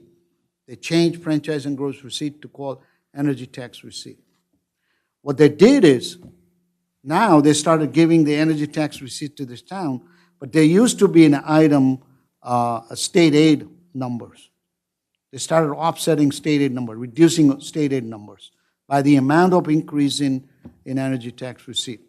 When they zeroed out the state aid now, they don't give you any state aid. They zeroed that out, they froze basically energy tax receipt. Meanwhile, by that time, they started with a 20%, 10%, 20%, 50%. I think it's over 50% right now being used to support state budget. Even though this item was dead. And this has been talked about. I think League has lobbied for that. Conference of Mayors has lobbied this item. But this legislature at the state are not buzzing. I think we're going to have a good representation going forward. I'm heading to Trenton tomorrow for this very topic, and I can assure you, all the mayors in the state of New Jersey, and believe it or not, we have made some success. And I think there might be a change coming. How much, but I don't know, but we will be in Trenton tomorrow and having the eyes and ears of the legislation. It really seems unfair. It's like they're taking money that's earmarked for Old Bridge or any other town, and it wasn't designated for the state. And the thing that's the most disturbing is there's no accountability of it. You don't even get a number. You have no idea. You don't even know what they're using this money for. And that to me, it's very disturbing when you see this. And just like you said, the state makes many state mandates that are non-funded. They do that to the MUA, and it's really a burden on the taxpayer, the resident, and they don't, I just want everyone to understand what happens at a local municipality when the state does this. And it's really very scary because it's not transparent. And it's an underlying problem. You don't know what they're doing with it. And it's augmented all the time, and state aid hasn't been increased. But I know, we pay a lot in state taxes, individuals. And it's, we don't have a say in how they're spending their money all the time. And, yet they're taking your money and even taking more money, that wasn't earmarked for them at all. We have caps on our spending. They have no caps. I think the state should run their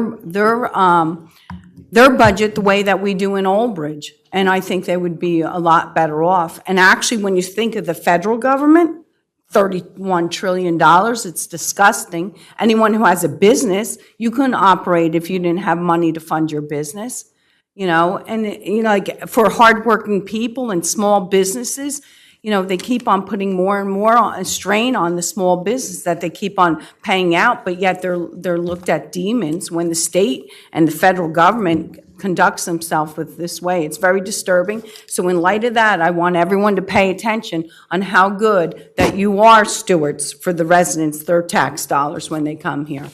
Thank you. I mean, a motion. I make a motion. Second? Second. This is on the amendment. Okay, Yes. motion made by Dr. Greenberg Belli, second by Mrs. Walker. Roll call. Councilperson De Palma? Yes. Councilperson Desai? I really like the budget and I understand the budget, but I think I'm not going to vote no. The reasoning is very simple and Hold on, Mr. technical. Yeah, this is on the amendment, not the whole budget. Only amendment? On the amendment. Oh, Yeah, okay. this is the amendment to the budget that was presented, so it's On not amendment, for the yes. One budget. meeting. Councilperson Desai is voting yes on the amendment to the budget. Councilperson Garcia? Yes. Councilperson Dr. Greenberg Belli? Yes. Councilperson Murphy? Yes. Councilperson Paschidi? Yes. Councilperson Walker? Yes. Council President Sohar? Yes. 8 yeses.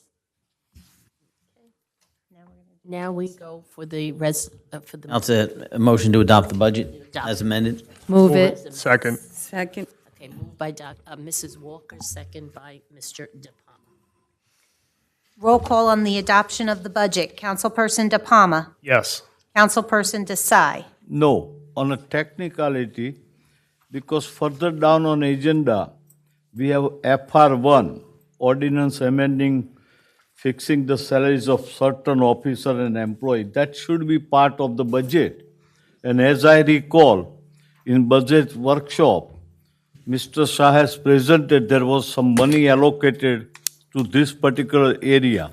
I think it was 65,000 or something like that. So I think we should first take a decision on that FR1, because that should be, that is included in budget.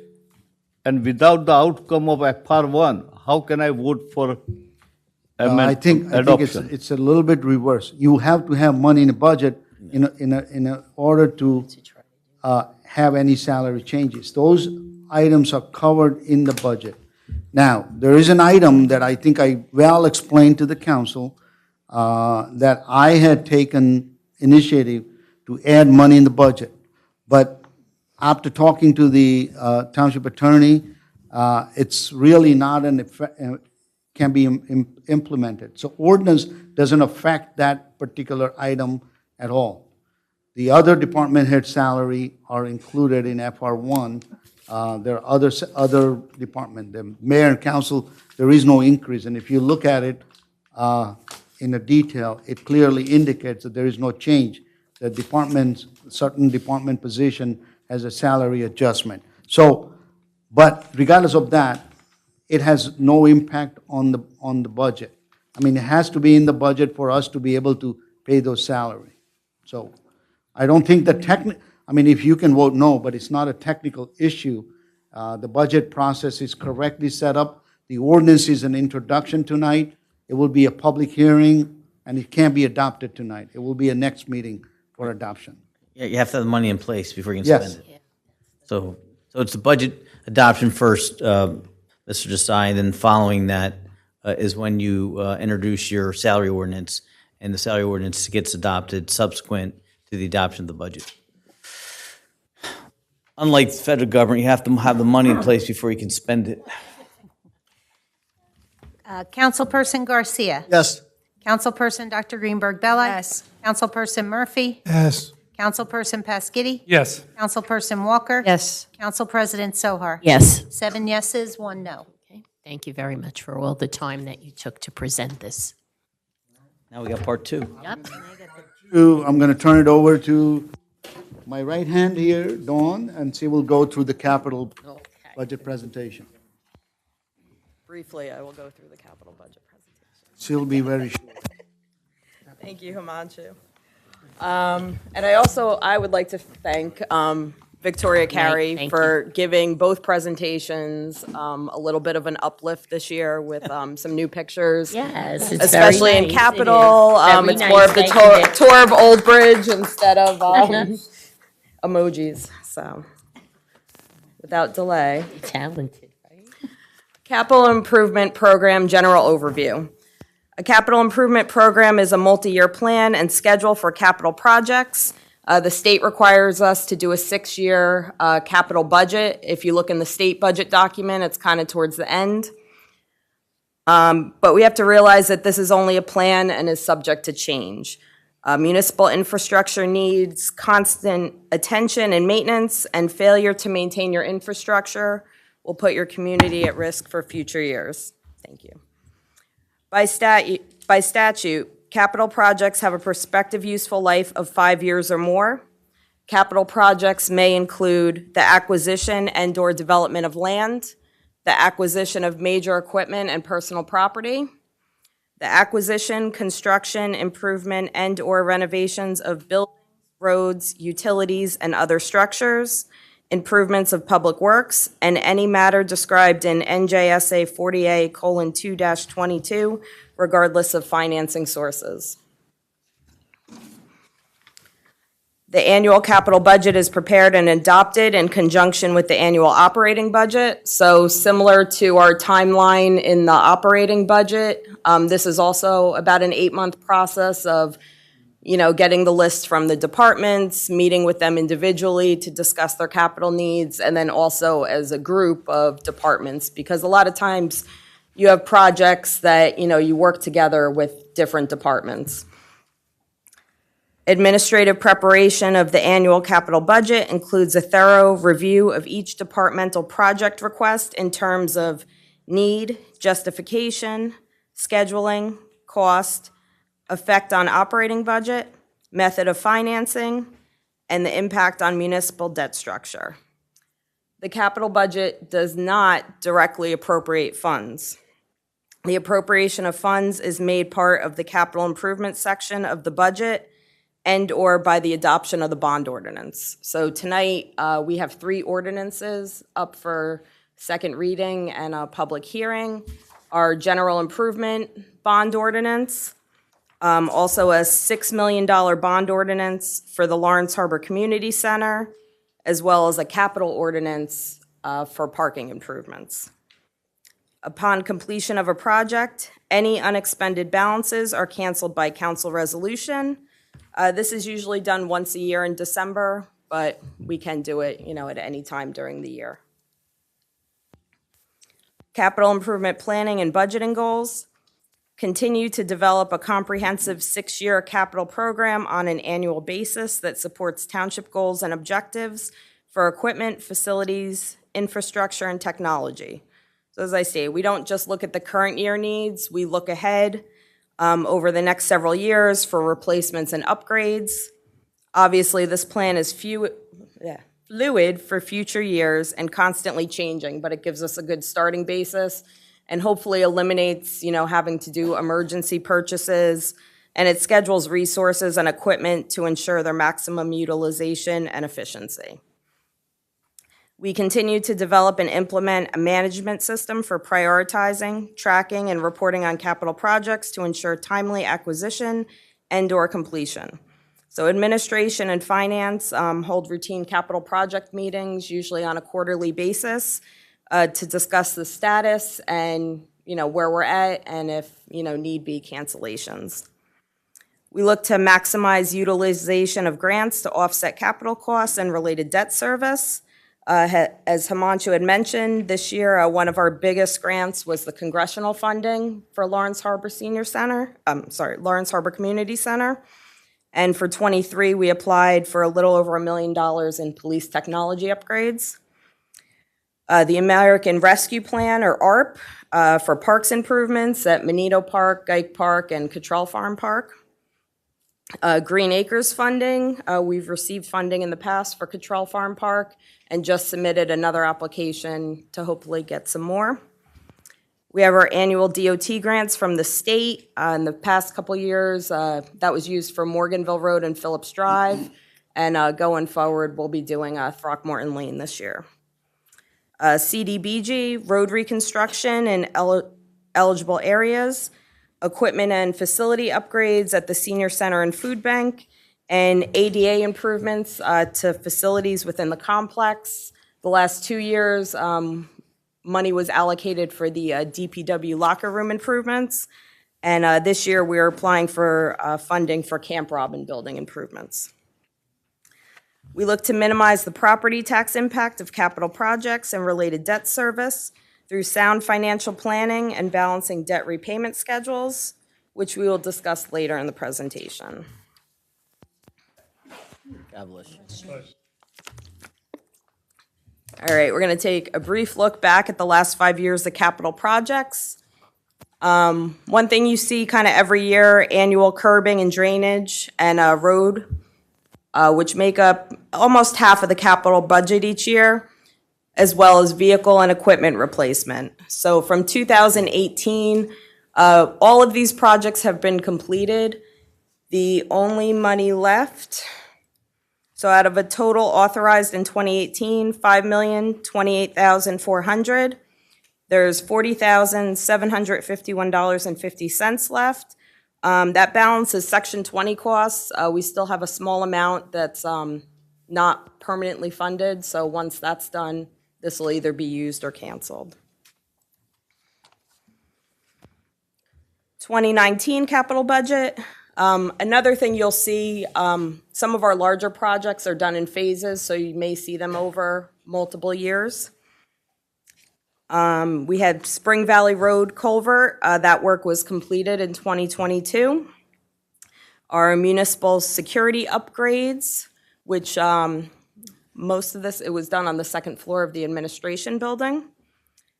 And then also some of these phases, phased in projects, parks improvement, Gike Park ball field synthetic turf conversion.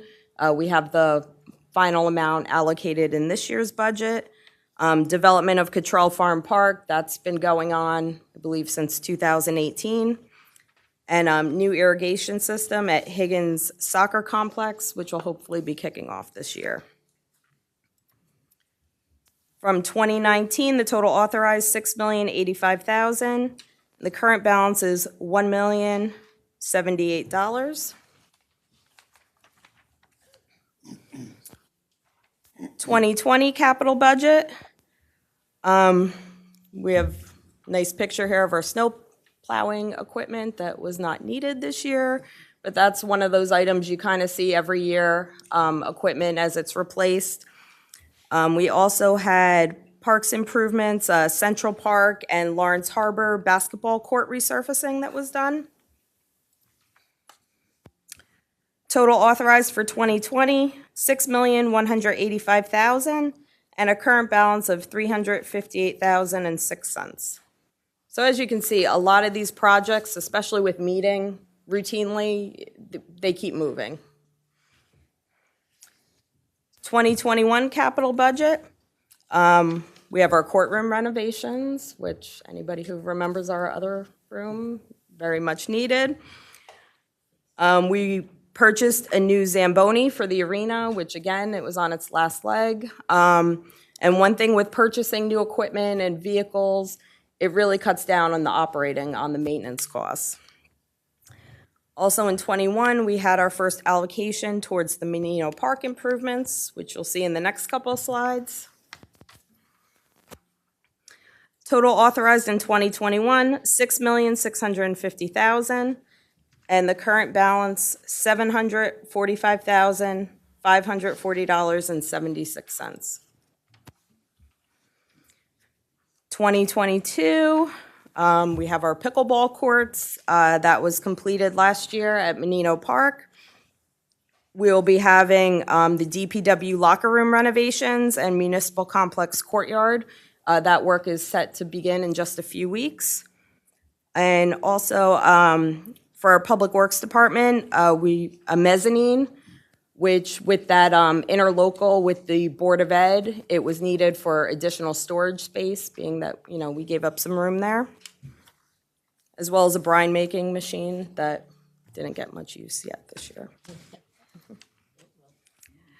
22 capital budget, total authorized $10,675,000, current balance $2,688,271.27.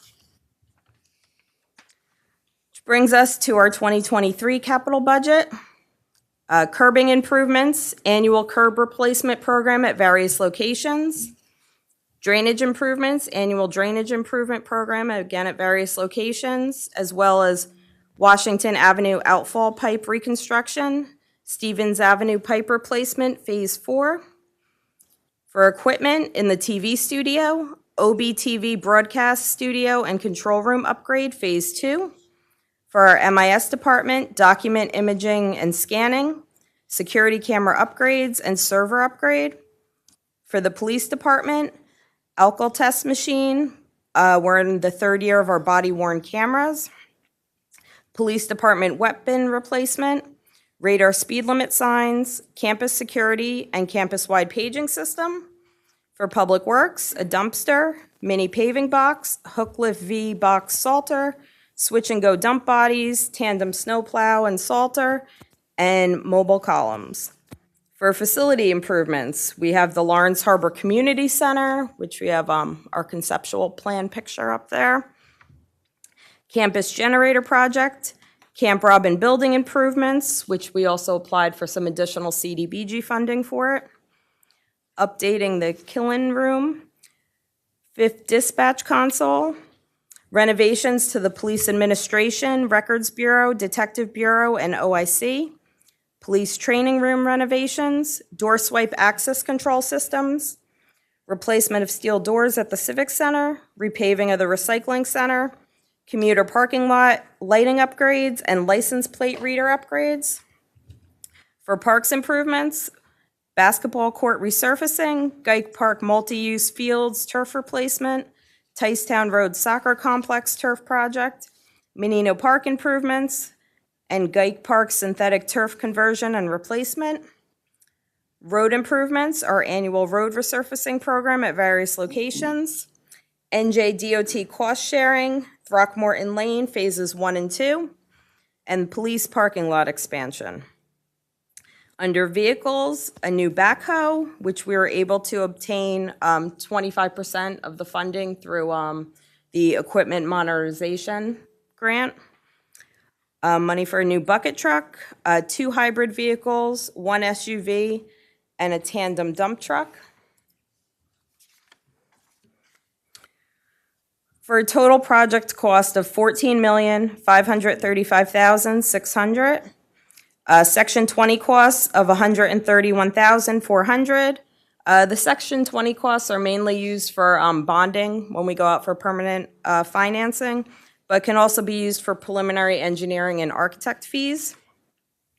For a total capital budget of $14,667,000. We have other funding sources of $7,007,000, which includes pro rata, American Rescue Plan, and congressional funding. It requires a down payment of $431,300. The down payment, it's provided in this budget and also prior year's budget through the capital improvement appropriation. And it authorizes a net borrowing of $7,228,700.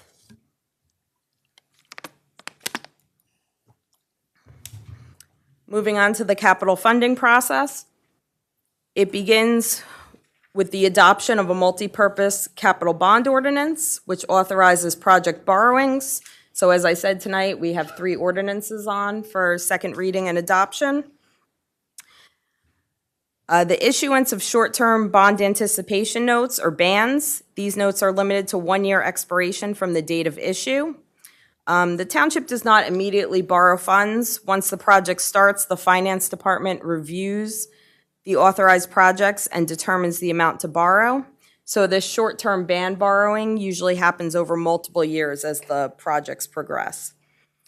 The bands renew for an additional 2 or 3 years to allow the projects to be completed and final borrowing to be determined. Some of these notes are paid down each year and also new money added as additional projects are started. And generally, after 2 or 3 years, we combine multiple years of band issues and issue long-term bonds.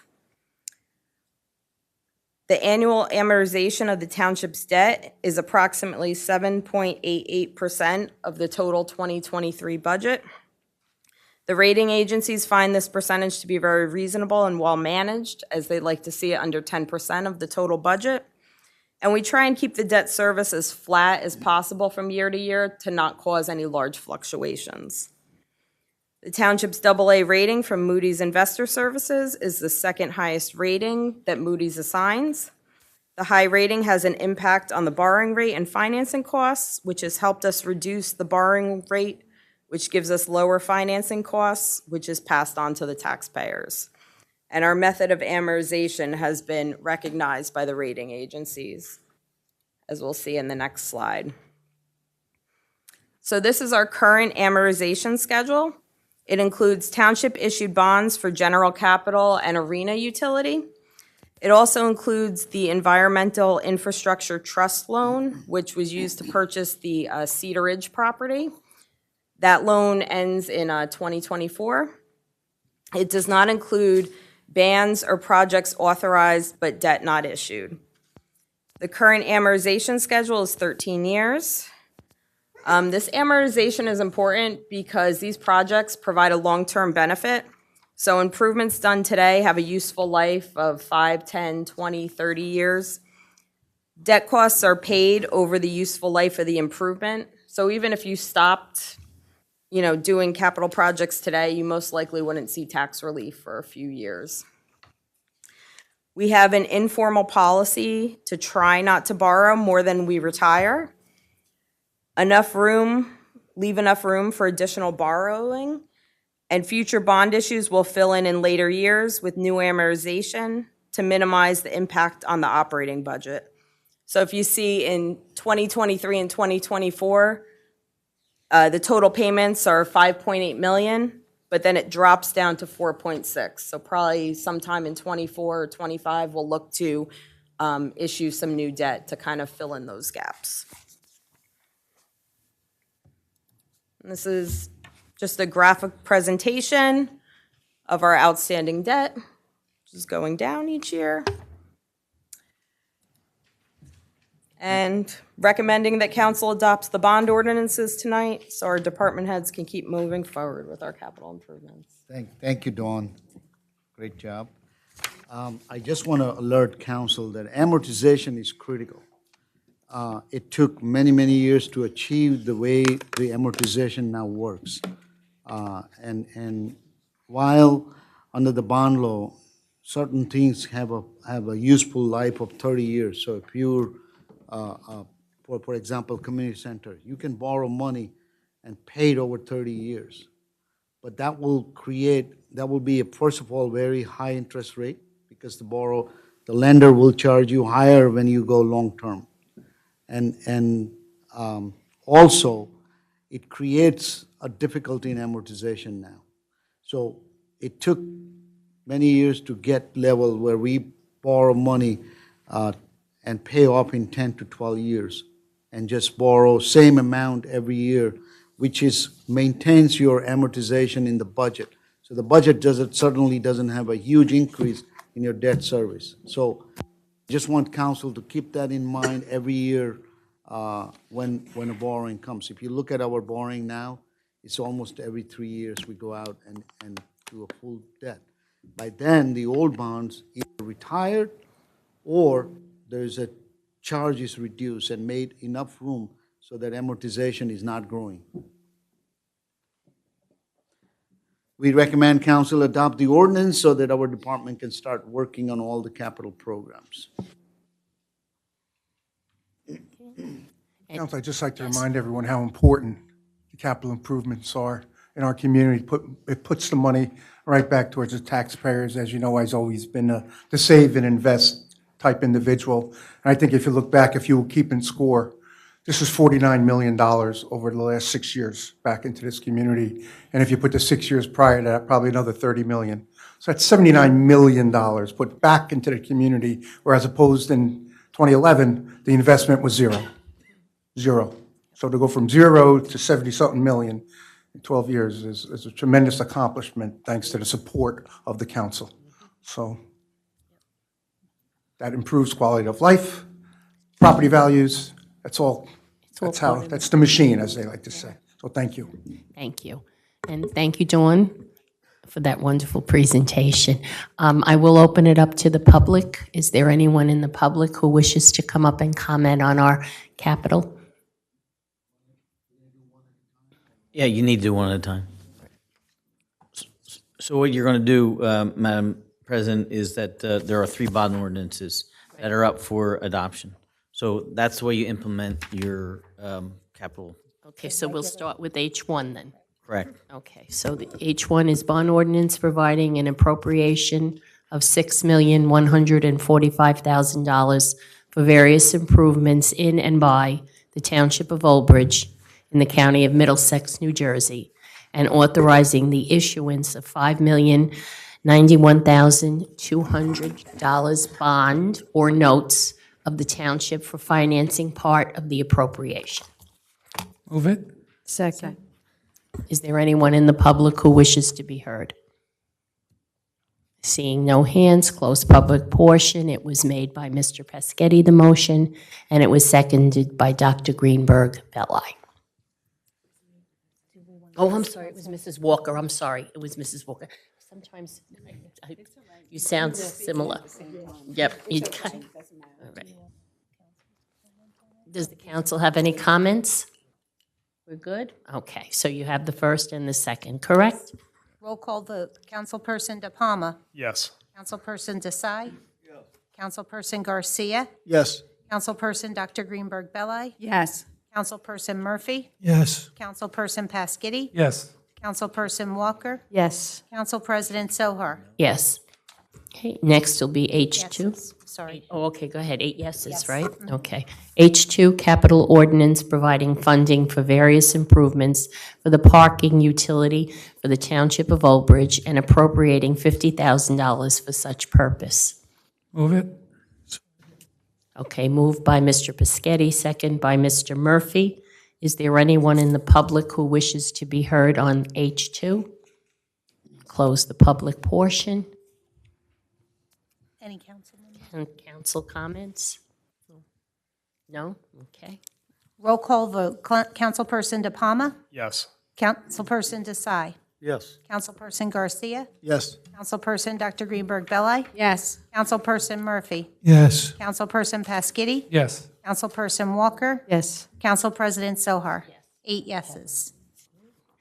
H3, bond ordinance providing an appropriation of $6 million for the construction of the Lawrence Harbor Community Center in and by the Township of Old Bridge in the County of Middlesex, New Jersey, and authorizing the issuance of $2,250,000 in bonds or notes for the township for financing part of the appropriation.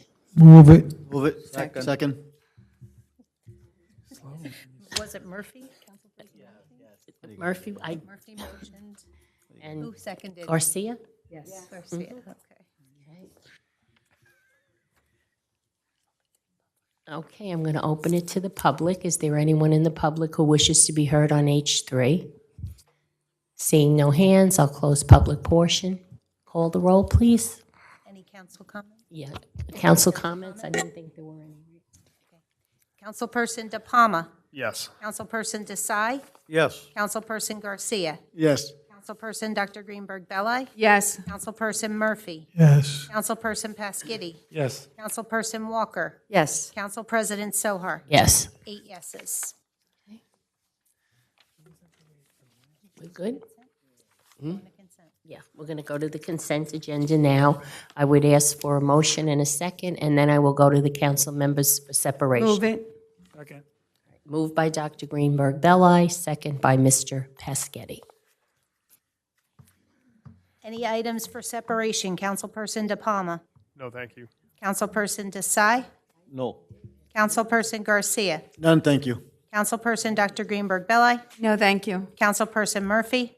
No, thank you. Councilperson Paschidi? No separations, thank you. Councilperson Walker? No, thank you. Council President Sohar? No, thank you. So roll call on the full balance of the full consent agenda. Councilperson DePalma? Yes. Councilperson Desai? Yes. Councilperson Garcia? Yes. Councilperson Dr. Greenberg Belli? Yes. We need to remove this one because we didn't have to. Right, right. It has Yeah. to be removed and no longer needed to vote. Yes, right. So item number C6 on the consent agenda, that item is no longer necessary because the budget was adopted. So it will be, the consent agenda will consist of items C1 through C5. Okay, does So- everyone understand that? Yes. So continuing, Councilperson Murphy? Yes. Councilperson Paschidi? Yes. Councilperson Walker? Yes. Council President Sohar? Yes, that was C1 through C5. 8 yeses. Ordinances for first reading, FR1. Ordinance amending ordinance to, did you say no, Mark? Is it correct on the agenda? Just let me know.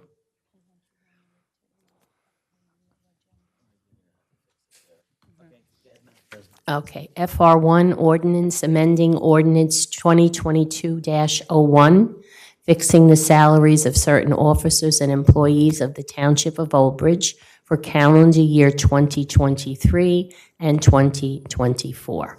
Do I have a motion? Move it. Second? I'll second. Okay, moved by Mr. DePalma, second by Mr. Garcia. Roll call, Councilperson DePalma? Yes. Councilperson Desai? Yes. Councilperson Garcia? Yes. Councilperson Dr. Greenberg Belli? Yes. Councilperson Murphy? Yes. Councilperson Paschidi? Yes. Councilperson Walker? Yes. Council President Sohar? Yes. 8 yeses, public hearing set for April 11th, 2023. FR2, ordinance of the Township of Old Bridge to rezone certain property to be included in the R120 zone district and to amend the township zoning map accordingly. Do I have a motion? I'll move it. Second. Okay, moved by Mr. Desai, second by Mr. Murphy. Roll call. Councilperson De Palma? Yes. Councilperson Desai? Yes. Councilperson Garcia? Yes. Councilperson Dr. Greenberg Belli? Yes. Councilperson Murphy? Yes. Councilperson Pasquitti? Yes. Councilperson Walker? Yes. Council President Sohar? Yes. That's 8 yeses. Public hearing and second reading will be set for You have to refer to the planning board, and next planning board meeting isn't until, so it'll be after April. May 9th. That's the next council, right? Planning. Okay, report of the township clerk. I just wanted to make an announcement that due to the passage of Daniel's Law, we've been in contact with the township attorney and discussing the minutes that are out on our website that are required to be removed until they can be redacted appropriately, and we will be working with other departments that have their minutes out on the website to redact the ones for the last 3 years and then place them back up on the website. Madam President, Yes, Mr. Pescetti. I have a question for the clerk. On that Daniels Law, maybe for the lawyer, on the Daniels Law, the way I understand it is that you have to ask to be removed, other than law enforcement. Well, it's not applicable to everybody. It's only applicable to individuals defined in the statute, which includes law enforcement, judges, prosecutors, certain individuals. So it's not the public at large. And then it also includes their immediate family, and there's a definition for immediate family in the statute as well.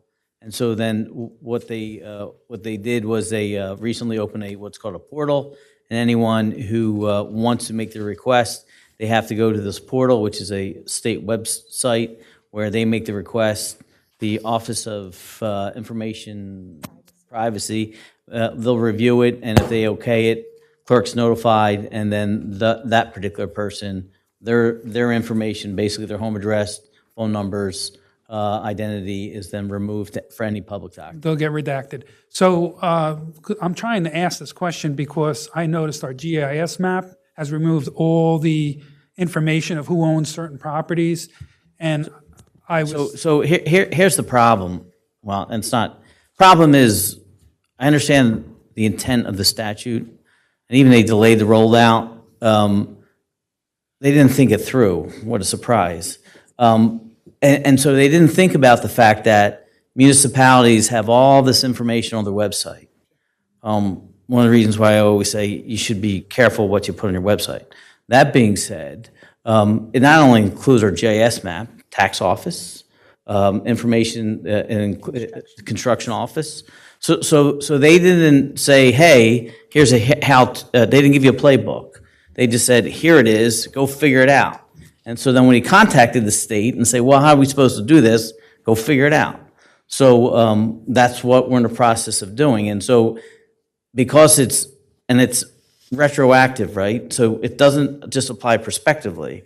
So the only way that you can deal with this stuff basically is take everything off, and then you have to go back and build it up. Because you don't know. Right now, how many requests? You have 100? I have there's close to 100 requests through the portal. Right. So some people might be a little bit easier. So the hard part is, for instance, these minutes. My recommendation, frankly, to the clerk is to take everything down.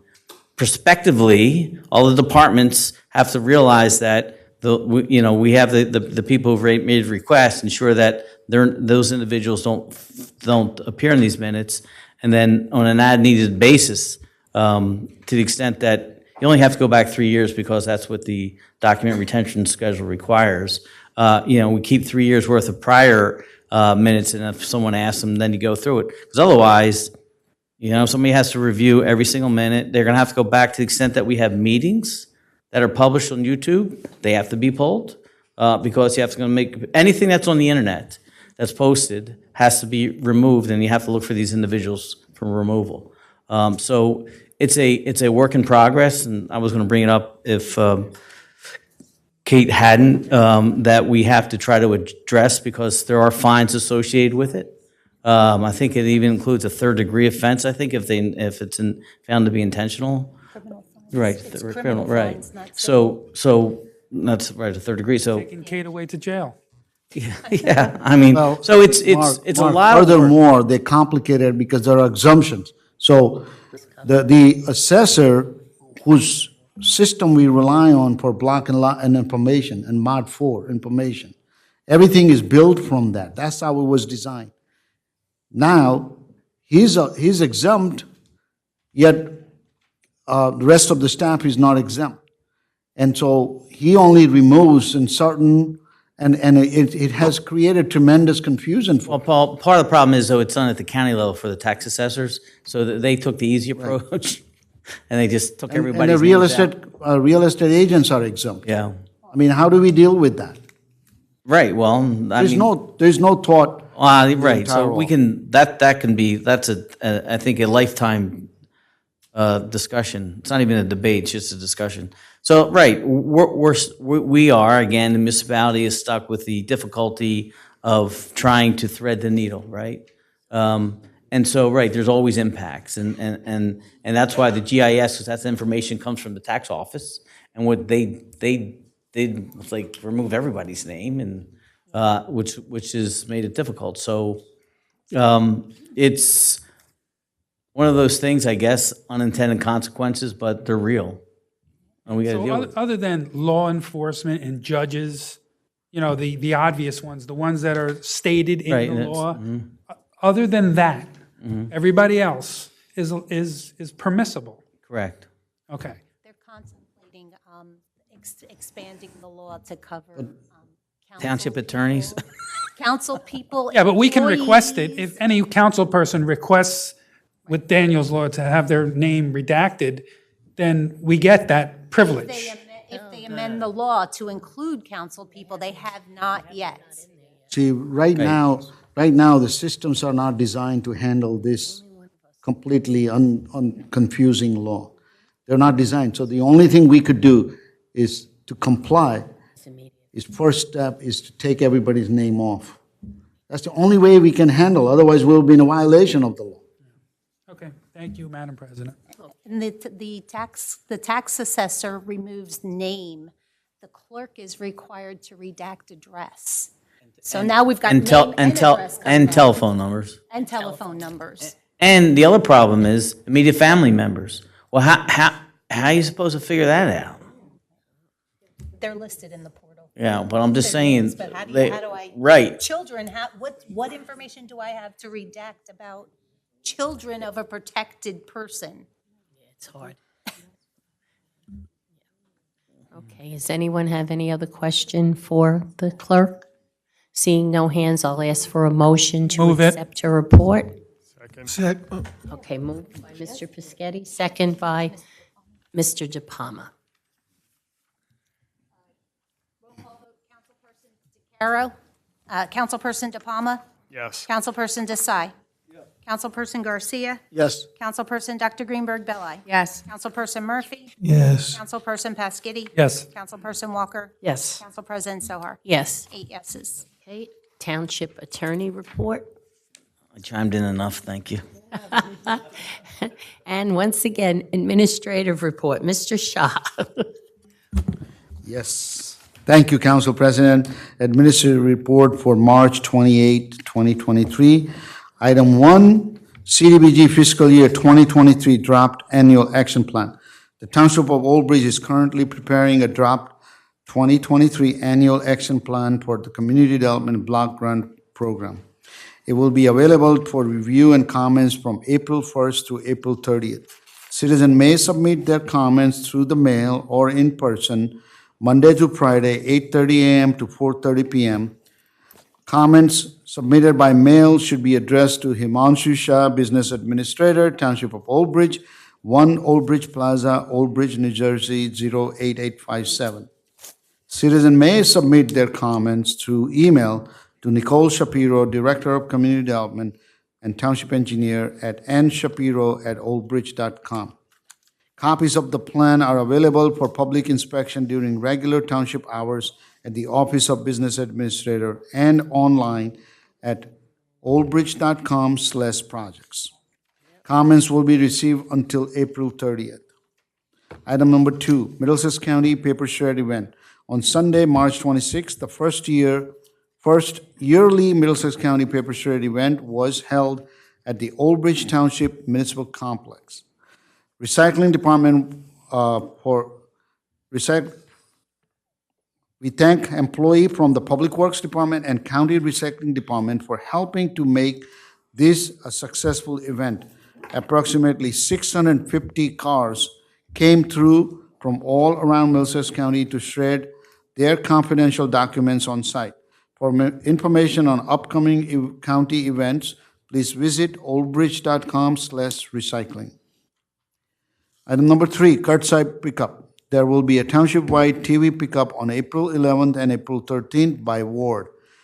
This special pickup is for TVs of any size or any type. Contact the recycling department to be added to the pickup list by emailing recycling@oldbridge.com or calling 732-721-5600, extension 6107. Item number 4, Spring Leaf Pickup 2023. Spring Leaf Pickup will begin in all ward the week of April 17th. Residents should place their paper leaf bags and curb on Sunday evening and keep them outside all week, rain or shine. For the full schedule, please visit oldbridge.com/recycling. That concludes my report, Council President. Thank you, Mr. Shaw. Does any council person have a question? Mr. Desai? Did you have a, oh, okay. Anyone have a question? No? Seeing no, then Mr. Desai made a motion. I'll second. Second, Mr. Pescetti. Roll call vote. Councilperson DePalma? Yes. Councilperson Desai? Councilperson Garcia? Yes. Councilperson Dr. Greenberg Belli? Yes. Councilperson Murphy? Yes. Councilperson Pasquitti? Yes. Councilperson Walker? Yes. Council President Sohar? Yes. 8 yeses. Public comment on any subject matter for a maximum period of 3 minutes. The public comment portion of our meeting is to allow the public to bring to the council's attention their concerns or comments. This section is open for any topic or items in the consent agenda, the accordance with NJSA 10:4-12A and the Old Bridge Rules of Council. The council asks the public to limit their comments to 3 minutes or less. Only one member of the public should approach to speak to council at a time. The council will respect the public's time by refraining any comment until the speaker is finished with their allotted time. It should be further noted that public comment portion of our meeting is not structured as a question and answer session. If a member of the public has questions they seek answers to, an appointment can be made with the corresponding department's office during regular business hours. The township clerk will regulate the time during the comment portion of our meeting. And to further that, Council President, we will no longer be asking for names and addresses for the record because of Daniel's law. So we will just ask resident or non-resident. It doesn't stop anybody. If you're a non-resident, doesn't mean you can't speak. It's just so that we can have a designation in the minutes for somebody who spoke. Okay, thank you very much. Is there anyone in the public who wishes to be heard? Come forward, please.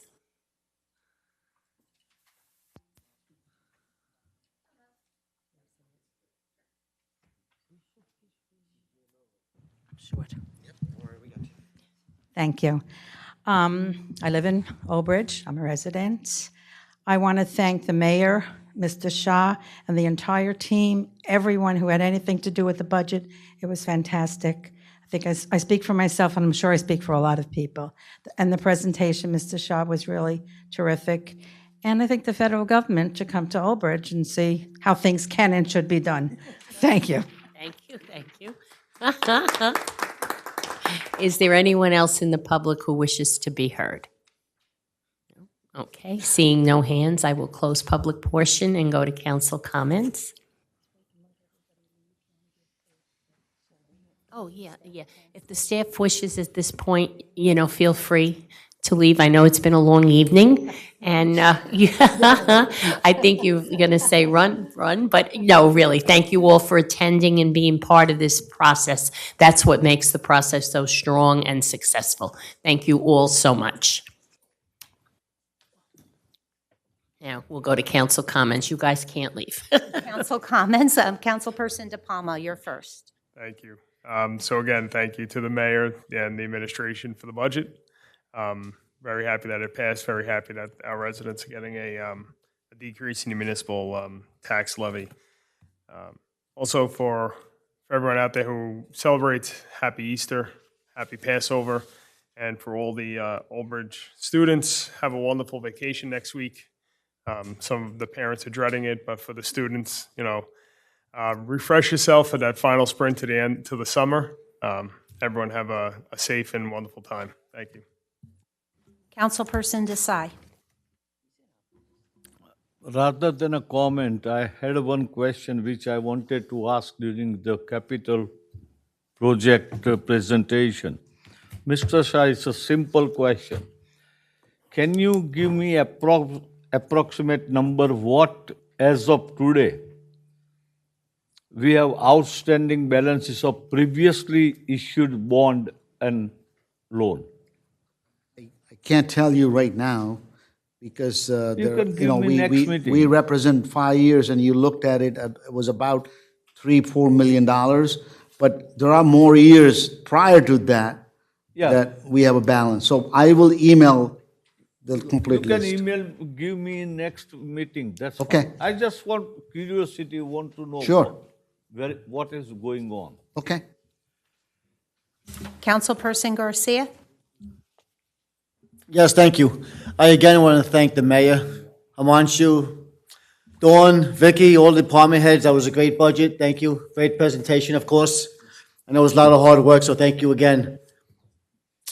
I also want to I went to the planning board last Thursday, and I want to thank the Lawrence Harbor residents for coming out. I got to meet quite a few of them. It was good. It was enlightening. Just meeting them and hearing their voices and opinions about the harbor, the rec center, and stuff like that. So I want to thank them for coming out and voicing their opinion. And I said, talking about the rec center, just for the township, just to keeping that thing going. I can't wait till we start digging holes and getting this thing going. I think it's going to be a great thing for Lawrence Harbor. I think it's a great start. I thank you again, and happy Easter, happy Passover to everybody. I'll see you guys in a couple of weeks. Thank you. Councilperson Dr. Greenberg-Belli. Yes. So as tonight with the presentations on the budget, when you see the things that are being done in town, when residents, we're putting investments back into the town, and it makes such a difference for quality of life, for the value of your properties and things like that. But I can't help think with the state, it's still mind-boggling to me that the state takes money that's allocated for Old Bridge without any explanation at all. Also, the state aid that the municipalities over the years, it has been flat in spite of all the things that we've had to deal with. But also, it's very disturbing when you think of the state has taken away another $2 million of aid to our schools. It's unconscionable that they do that. So we really have to understand the budget as a whole, and the fact that you presented it with such really explanations, and the flow of it is so easy to follow, and to accomplish what we have. I just want to say thank you very much again, and I wish everyone a happy Passover and a wonderful Easter. Happy Easter. Councilperson Murphy. Yes, I just want to again say it was a great budget that you brought to us and everything, and I enjoyed it, Mayor and Himanshu. And I also want to wish everybody a happy Easter. And why did I forget the other name? A happy Passover. I'm sorry. Thank you. Councilperson Pasquini. Yes, I too want to thank you, Mayor, and Take it serious, yeah. And, you know, we went over the budget at the workshops line by line, which is open to the public, even though no one participated, but all the council people, most of the council people did. And, you know, it was a really good process. And over year, doing a really good job. We're going to miss you, Mayor, you know, even though you're still here for a couple more months. But Have more of an impact on Oldbridge. yeah, that would be great. Tax receipts.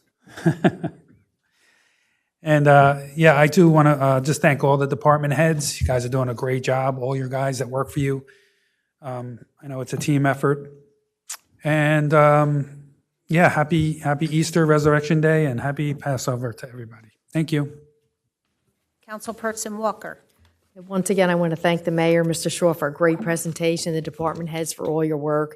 I'm very proud that we're having a tax decrease this year. I want to mention that I'm co-hosting a new show with Councilwoman Sohar. It's called Council Corner. Look for it soon on Old Bridge Television. It's going to be streaming. I think it's going to pass in popularity Mr. Shaw's administrative report very soon. It's a challenge. Good thing to start at the bottom. That's a challenge.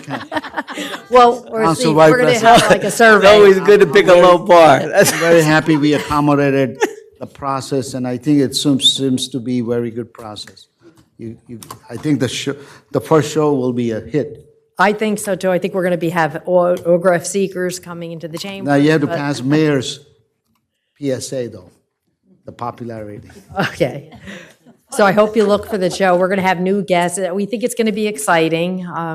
You'll learn things about the town. We're going to have lots of guest stars. We're going to have the council people on as well. So to look forward to that. And I just want to wish everyone a happy Passover and happy Easter.